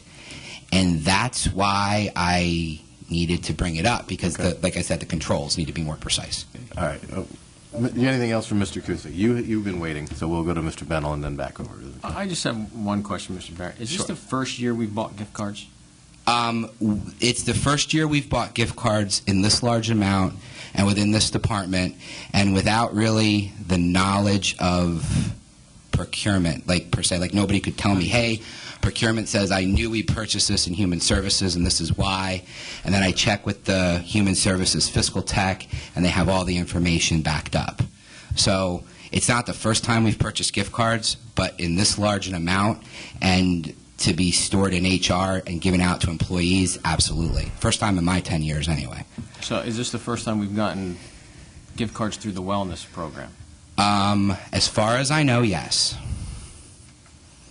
Okay. We've bought other trinkets through the wellness program that go to county employees, but they're actual widgets, like actual goods or things. And that is not so much scrutinized by the IRS as gift cards are. I guess my question is, if we've done this in the past, shouldn't there already have been procedures, a procedure and policy in place? Possibly. I would say there should have been, but again, it's not recommended, and we always have looked for ways around it. Mrs. Trapp and the administration want to do gift cards, and if that's their prerogative, so be it. However, like I said, it needs to be more precise with those policies and procedures. And I had even suggested at the time to talk to what they do in human services, talk to people who actually do have gift cards for a period of time or have had gift cards for a period of time and how they account for them. Okay. You finished? For now, yeah. All right, then we'll go around. Anything else? I have Mr. a Phillips. question, Steve. Mm-hmm. I'm interested in this gift card. It's very, very interesting. But my question, I'm going to move it a little bit away. I should have asked this earlier. The P cards for purchasing, gift card. And you said that's going up, and you're happy because that means the checks are going down. Do you see any? Were you able to map any correlation? It's really hard to map correlation because the higher usage end groups are usually folks like O&M who purchase tools and things for around the courthouse if they need to at Home Depot if they're in the middle of a project or whatever. So there are a lot of higher end users that have always been high end users. So it's really hard to sort of map that out. There were departments that did get more cards, and there are departments who take a philosophy of having less cards. If you can, like for example, my department only has one card. Frank uses it. We try to purchase as much as we can online with our certifications and things like that. So, Frank will give Frank the information. He'll renew for us usually. It's usually not an issue. But again, it depends on the philosophy. Like I would never want to tell a department head how many cards to give or what to give, but it needs to be, and I think the Works program looks to control that and who has sign off on that. What I was getting at, Steve, I don't know if you answered it. What you made a statement made sense to me is that you like P cards going up because that means less checks. Less checks. Mm-hmm. And I don't think I understood your question, though. So it seems to me like that should be something that you can map. In other words, I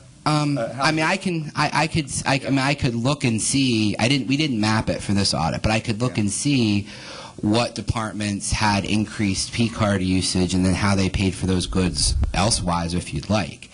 That's pretty easy to do. I could look. There's probably a couple reports that would allow me to do that on the ERP. So, like I said, I could do that for you if you like to see what departments they are or where they were. We didn't look at that, but I'm sure we could, if you'd like. I'm thinking, I don't want you to go off on a science project. I'm sort of thinking out loud here. Oh, that's fine. I do like Yeah. the idea of what you said, and I'm like, boy, I hope And- that's true, and- that as P cards go up, Yeah. the checks go down. And we're a department, like, say, for example, you have a relationship with a vendor where you get a specific thing every year, or where, like, I would get my certification in the mail from the CFE, and I would send it over to disbursements to have the bill paid, right? They would send a check to the CFE, I'd get my stuff. Now I could do it online. It's much easier to do it online. And I think those are the kinds of things. It might be a couple dollars here, a couple dollars there, but I think that goes a long way to not having to process a check and have people run the disbursements process. Hey, just to be clear, I'm not giving you an assignment. You don't have to do that for me. I Okay. just wanted to have a discussion on it. Assignment. Assignment. I just- Mr. Warner, go ahead. I think we've really labored on this thing. I just have a question about, are they all accounted for? 23 of the gift cards in the spreadsheet, and I can share the spreadsheet. I did make copies of it. 23, and I hesitated to put it in the report because they have actual gift card numbers on the report. But 23 of them, you'll see it's just question mark, question mark. Like, we don't know where it is. So can they be accounted for? I didn't ask that question. I don't know. Okay. All right. Did you have anything else? Any alibis? I have questions. Okay. All right. Thank you, Mr. Barrett. Well, just there's a few more things in here. I'm sorry. That's okay. That was your last item on Updating the P card manual. Right. Now that there's automation, the biggest focus on updating the P card manual is making sure the manual represents what we actually do and works. One of the other things we're starting to see, as opposed to piling over receipts, they're scanning it into the work system and making sure that we are keeping that information for archive purposes, because we do have archive requirements for these items. So those were the discussion items in updating the P card manual. The other thing is, as more cardholders use the P card for travel, it would be beneficial to include reference to the county's travel policy in the P card manual. I think that's important as well. Any questions about that? No, I see the administration has their response. Now, on page 13, just some things to talk about, I guess. There were some discussions. The last time the travel policy was updated was in 2008. We compared the county reimbursements with the GSA and the federal government. Travel policy does not state that itemized receipts are necessary in order to receive the real meal reimbursement, although it does say that reimbursement for alcoholic beverages will not be made under any circumstances, which I think is a good thing. The mileage reimbursement section of the travel policy does not state that a valid driver's license within the United States and personal automobile insurance is required for the reimbursement, which is, I think, a federal standard. And the travel policy does not list expenses associated with additional costs for travel, lodging, meals, other travel expenses, spouses or family members who may travel with the person, laundry, dry cleaning, personal expenses for in-flight movies, headsets, health clubs, other social activities. Not saying that we would pay for any of these, but now, as I guess there's more of a boutique world out there and people are looking for those types of things, we may want to address them in a policy if we put a new one together. Okay. Economy and efficiency, which is, we looked at some of the other limits. So as we are looking to update the P card policies and procedures, right now, anything up to 1,000 is one phone quote, 1,000 to 6,000, 3 phone quotes, 6,000 to 10,000, a minimum of 3 letter quotes, so quotes in writing, and 10,000 to 24,000, minimum of 3 requests for quote forms. Honestly, sometimes when you're purchasing these services, to find 2-3 people that do the work is difficult. Especially now, there's provisions if it's an emergency or whatnot.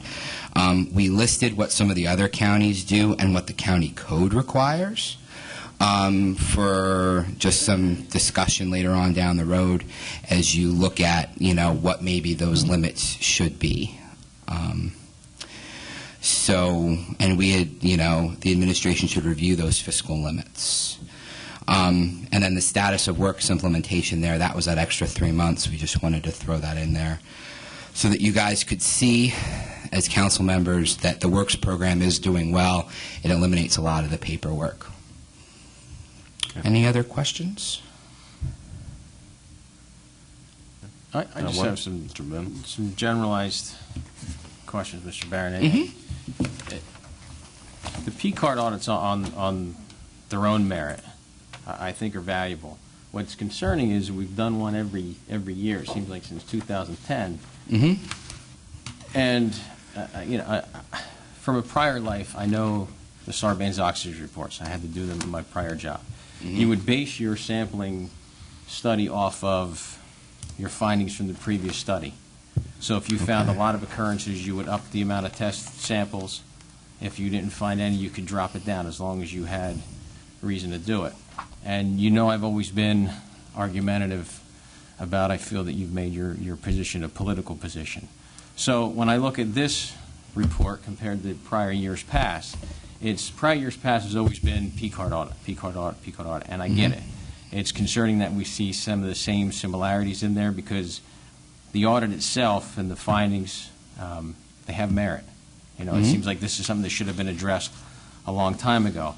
To throw the gift cards in, to throw the travel in, if you felt that there was a need for that, this should have, in my opinion, been its own separate audit. I think it just comes down to more of a witch hunt.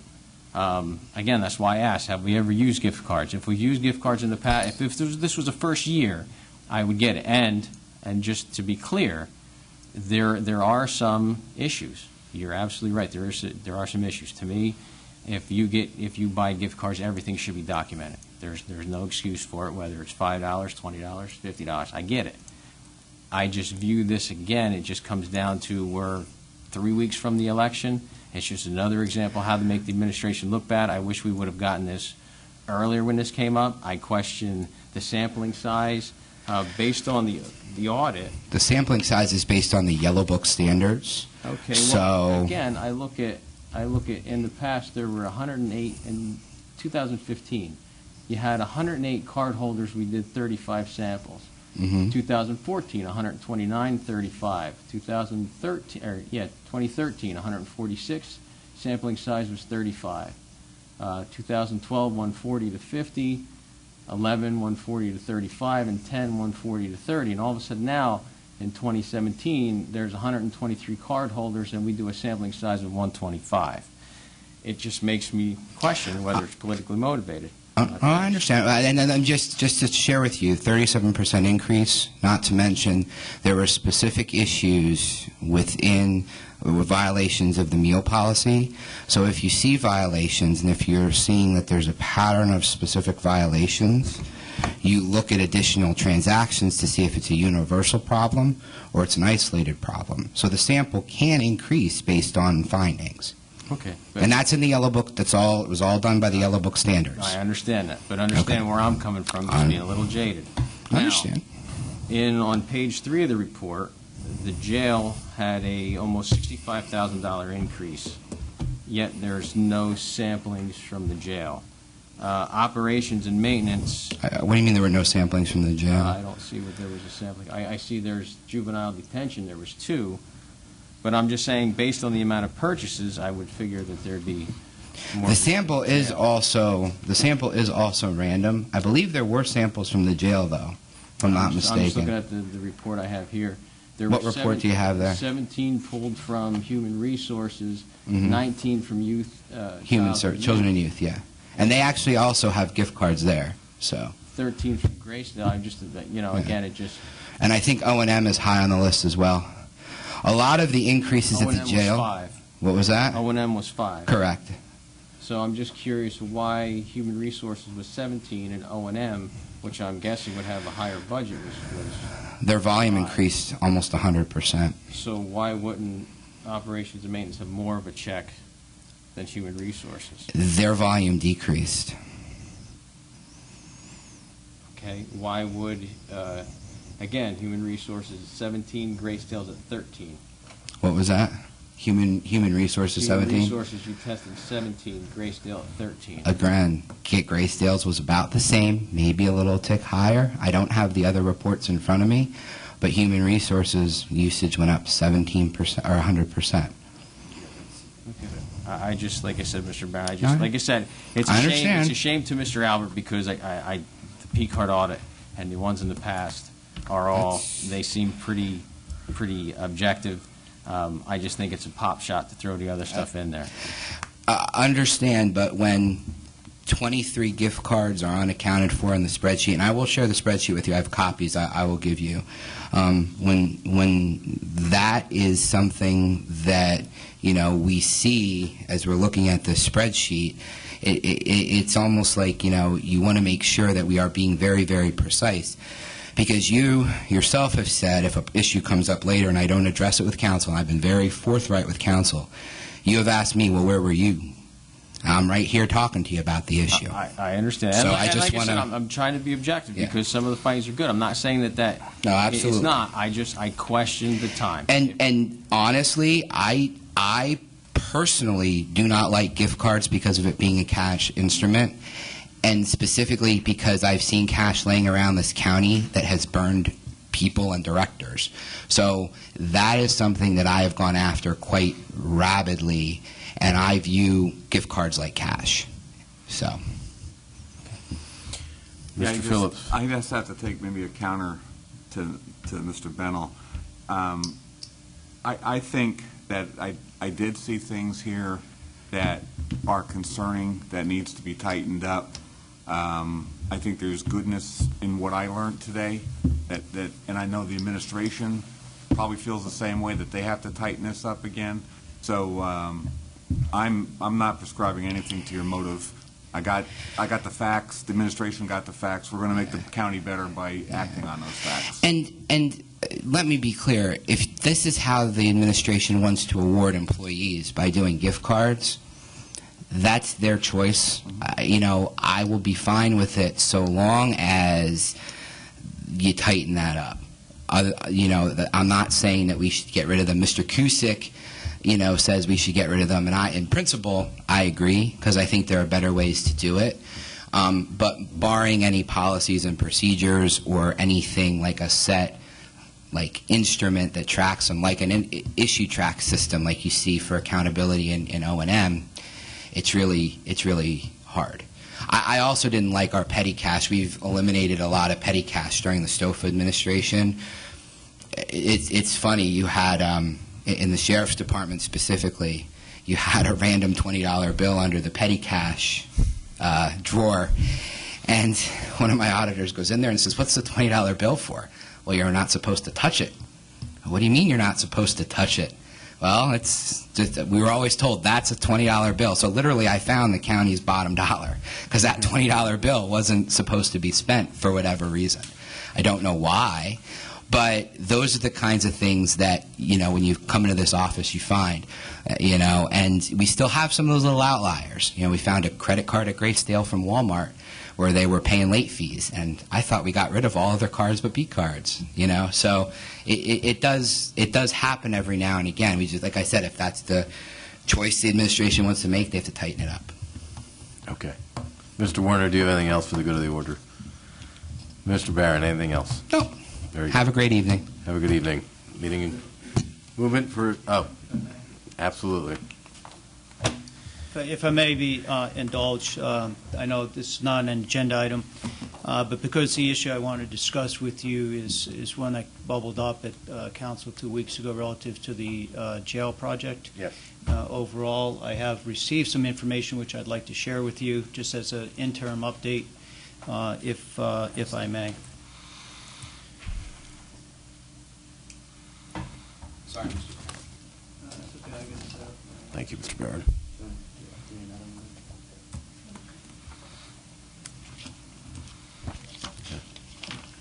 What I asked, because of the issue in the city, a large amount of misinformation relative to what was going on with the jail project, the DLR contract in particular. I did ask DLR to expedite the work that they were doing to present a report, and they are working on that. As of a conversation with them this morning, they do anticipate having the full report completed Friday, no later than Monday, to have that information available. However, in the interim, I asked them if they would provide a summary, an executive summary, a simple to just kind of encapsulate the information that will begin to answer some of the questions. This is what I'm going to share with you is not meant to be the full detail. There's a lot of information that'll go beyond this, but I will at least attempt to answer some of the initial questions to give you a context for that. So what DLR has done is essentially put a matrix together. In the work that they did, what we asked them was essentially to come up with analyzing the current jail for an efficiency against a benchmark. And that's essentially what they've tried to do. They ran several scenarios, and the information I'll show you. Let's see if I can do this.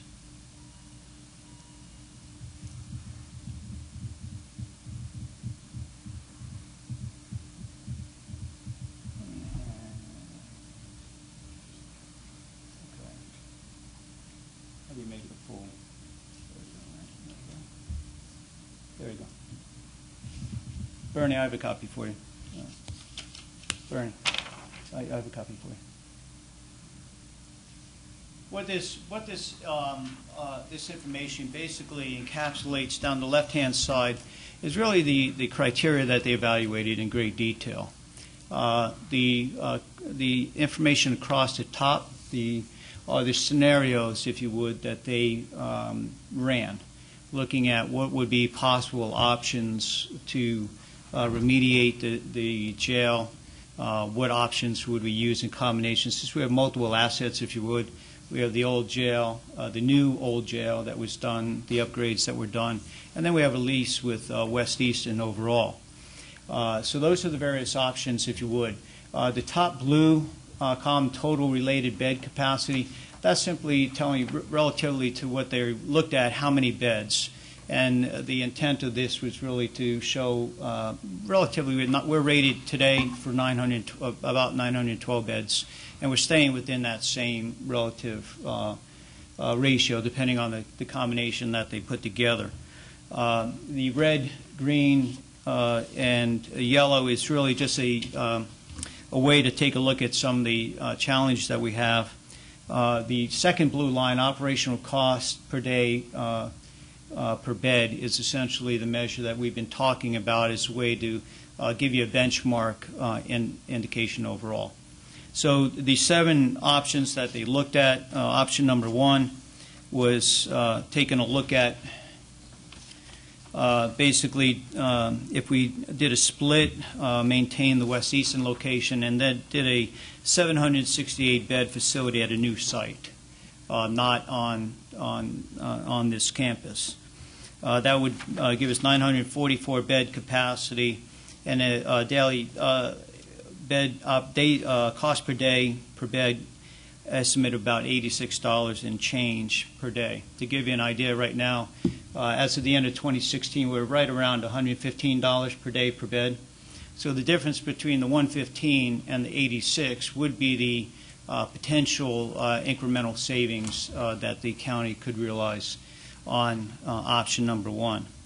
If you look at the option number 2, which would be again an interim split detention work release, bringing that to Easton, and then again a 768-bed facility at a new site, that would be about $89 per day per bed, 944 bed capacity. Option 3 would be a permanent split detention work release down, bringing work release in, and then 768 beds. So you can see how they tried to vary some of the options through each of these, really looking at what the best cost point might be.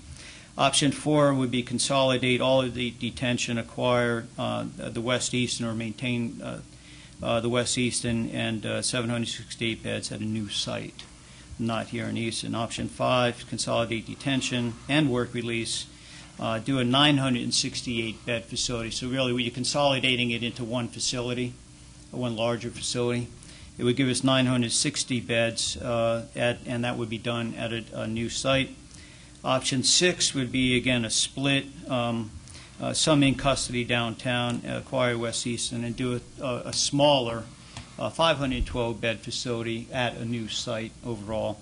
And option 7 was to consolidate detention, acquire West Easton, and 768 beds at a new IRC downtown. So those are a quick description, and the overall report will go into much greater detail on that. If you go down, as I said, the left side, you can see they looked at system configuration, operational efficiency, maintaining operations, what's going to be least disruptive overall, ease of implementation, how would we actually implement a project, what kind of community support there might be for undertaking this, the functional adjacency, so relative to courts and some of those types of things, does it make sense? Phasing, how would we phase the project through overall, and then future expansion capability. Basically, if we did need to expand going further, census has stayed right around 50 beds. With the support of the courts, it's actually maintained or dropped slightly. But in the future, if that should change, they wanted to factor that in. So really, if you just take a look at the yellow, red, and green boxes, that gives you a visual as to where the best option might be, where possible options would be, and then where there might be significant hurdles to implementing that particular plan. And then when you look at that across the operational cost per day per bed, the recommendation ultimately distills down to you could look at, I believe it's option 7, which is really to, in short, do a new facility, but here on the Easton campus overall. So that would be primarily the recommendation that, based on this analysis, the DLR will come back with. It would give us an estimated savings of about $35 per day per bed overall, with that around $80. Just as a reminder, when we've talked about this, the benchmark from studies that were done and looked at is somewhere around $70 to $75 per day as a benchmark of an average operation. Lehigh County currently, I believe, is at $67 or $68 per day per bed in the facility they have there. They did include maintaining, I want to see which option that was really taking a look at renovating, keeping it here, renovating the current jail, what that would look like, and the cost per day against that also. So it's a snapshot of information. As I said, the full report with all the supporting detail is due to us Friday, maybe Monday before I could get it released. But as of this morning, when I spoke with them, they're expediting that to try to get that write-up completed. This they were able to pull out of some of their graphs that they have. So this will be in the part of what they're going to put in the report overall. So I thought it was important to bring the information forward, give you at least a snapshot of where things are relatively. And again, this is just a first step analysis. There's a lot more information that goes behind this. This is simply going, okay, if we're going to go in a direction, where would we likely point? And right now, it's pointing to remaining here in Easton on this campus, doing a new facility on this footprint overall. Okay. So I'm sure that I can summarize this. You're saying the target is to have a cost in the $75 range. Well, that was it. That was when we looked at a number of facilities that were done in the last 10 years, and you do the analysis. Right. Roughly, it comes into somewhere around $70-$75 would be the relative benchmark. Right. This is saying that with all the combinations that we can possibly consider, roughly you can see they hover right around the $80 plus or minus $1 range. So that seems to be about the best we can do. Okay, and that's fine, and that was my first question, but your other statement was, and I remember this from an earlier meeting, right now we're looking at $115 a day. That was we ran the numbers at the end of 2016, and that's all included. That includes the West Easton, the Prime Care. Really asked fiscal to give me everything that touches the jail that goes through their budget. Right. What would that be? And that comes out based on I think we use 750 beds per day as a baseline. About 115. Is this 80? Are these numbers all in?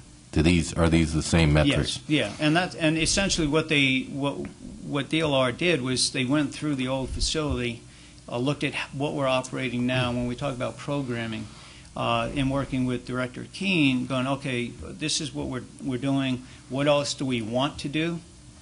So we've talked about whether it be counseling, drug rehabilitation, workforce development, training, all those types of things that we're being asked now to perform, to what would that cost us? So these numbers, based on a new facility on this recommendation, would include all of the things you've heard Director Keene talk about that we're being asked to accommodate with that. So we're looking on an annual basis, based on 750 residents, I just ran the numbers real quick, somewhere between $5.5 million savings per year to almost $9.9 million per year, depending on the scenario of this. Correct. Yeah, Okay. and that's just, again, it's meant to. This project came about because in looking at just the benchmarking and doing the calculation you just did, Mr. Geisinger, said, well, okay, somewhere between 5 and 9, that's a big number. Right. And I was not going to be confident to come to council with that number without someone that understands jail facilities and how to operate them, how to build them, what's involved with that. So it's saying potentially. Right. There's somewhere between $5 and $9 million that we can gain in efficiencies relative to doing a new facility. My remarks that I've made over the weekend were in looking at the 2008 study and the 2000 study that was done. I didn't read the 2000 study, but the 2008 study, this was the piece that seemed to be missing for me. We talked about I don't believe there's any confusion that we have to do something to the current facility. Right. Well, whatever that is, and there's a cost associated with that. But in the conversation about what we do and whether it be new, renovate, move, my question was just to build a new facility, just to build it, didn't seem to make sense. Would there be an efficiency gain by going down this path and potentially going down this complicated project? I thought yes. This report is essentially pointing to the fact that regardless of which one of these we would go with, there is, you can see across the board, there is benefit to actually potentially taking the next step in looking at, well, should we even consider moving forward with the jail project, or do we just punt, say, no, there's no efficiency? Right. But with $5 or $9 million on the table, I think that's warrants saying, okay, let's at least refresh, take a next step. And that's at current population. If the population were to swell based on the economies that would be put in place, that number could go anywhere from $7 to $11 million, based on what I just ran. Potentially. And again, there's some combination in here depending on what we do, and the recommendations are minor expansions here and there. And when we get the full report, obviously, there's how do you implement this? If we do the footprint here, where we did not touch the old jail, we dropped a new facility next to it. What are the complications with that? How do we phase it? What would we do? All the sundry costs that would be involved with that are mentioned. They try to point us in some direction, I believe, within the report. Give you some basis for the question that this answers for me is, well, what about a greenfield site, right? And if you look at these numbers, you go, well, relative to a greenfield site, but you'd have to continue to add in acquisition costs, land development costs, those other things that they'll give us a ballpark, but on apples to apples, operationally alone, it's saying just to remain here and do a facility on this particular site.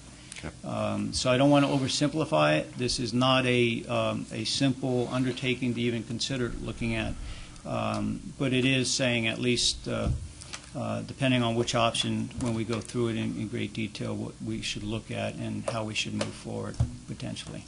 Okay. Thank you very much, Mr. Brown. John, just so I have the terminology.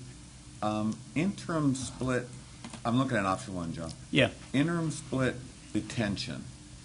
Just explain to me what that means.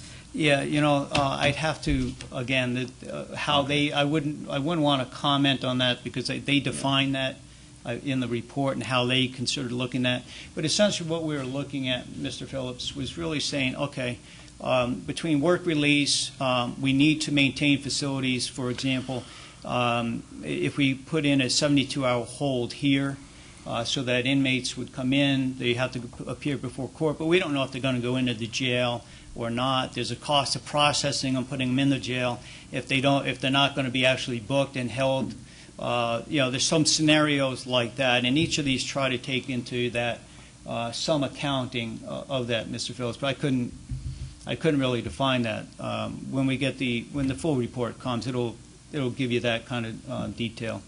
Okay. With that. But we try to, West Easton as a work release, the various categories of how the jail operates overall, including central booking and those types of things. John, $115, and that's a blend between the prison and the West Easton facility. That's including the West Easton, that's correct. Workforce plus lease cost. The West Easton facility is probably cheaper per inmate than the prison? That is correct, yes. Yeah, so actually, if you would take West Easton out, then the people in Easton per inmate would probably be more than 115.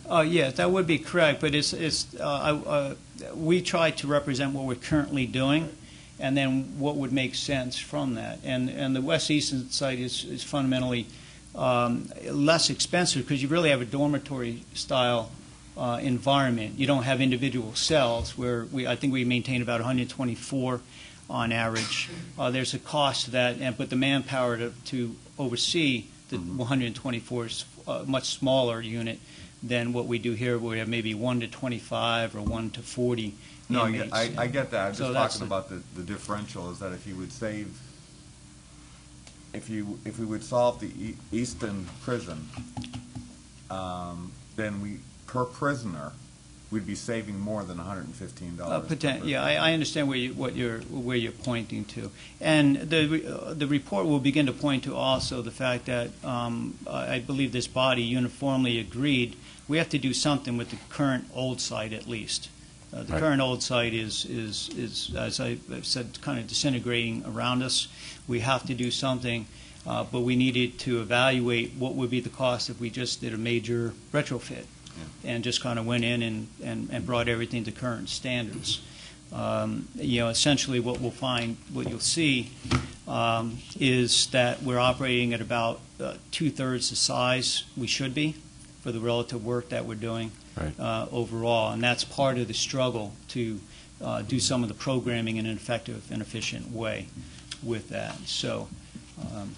I mean, I did this a long time ago, and it's just off the back of an envelope, but just take our 115 minus the state average for county, which is about 70-something or other. And I didn't use this high number. I've used around 600 and something, and that came to like $8 million a year. Yeah. And that was that's purposely conservative. Well, and the DLR intentionally tried to make it apples to apples to apples to apples. So and that's why it was important to have someone like that do it. Again, I just want to emphasize this is simply in follow-up to Council's request last September. Where are we? What relative to the jail studies and so on and so forth? I believe this will begin to answer some of those questions, and for me, confirm that at least the opportunity to gain efficiency and dollars is there. Where we go from here is a different question. All right, very good. I'm going to assume that I'm you're sorry, going go to ahead, present this to the entire council tomorrow. Unfortunately, no. I won't be able to do that. I wanted to bring the information forward today. With that, we'll have the full report, and I'll have DLR come in at some point in order to do this. I thought there'd be more members of council present. You can bring it before, once he has the full report, he can bring it before full council. I mean, we've been briefed on it enough to at least reference it tomorrow night if we feel need. There are a lot of questions on this sheet that have to be discussed. Right. Yet. Yeah, well, and the point, I agree with you, Mr. Warner, and what I asked them to do was just simply give a very simple way to summarize whatever they've seen and give it to me in a form that is relatively simple. Anybody looking at that can go, well, green is better, red is bad, yellow seems to be in between, and then you can look at the dollars, and so it's really relatively simple to understand at least dollars and colors. When we get into each of those boxes down the left and really across the scenarios, across the top, that's an in-depth conversation. There's going to be plenty of questions that you have, which is not my intent. That's going to have to take the report and reading through it, understanding it, and then really vetting it more deeply. Great. All right, Mr. Brown, thank you. Thank you. Appreciate it very much, Mr. Executive. Anybody else before adjournment? Anything else? Any alibis? Seeing none. Movement? So moved. No, it's easy. I have an announcement. I think that the capital projects, Stan's not here. And we got notice late and didn't, well after we had announced it and published it and everything, so we didn't unpublish it, but we won't have a capital projects meeting. So what are you saying? I just said it.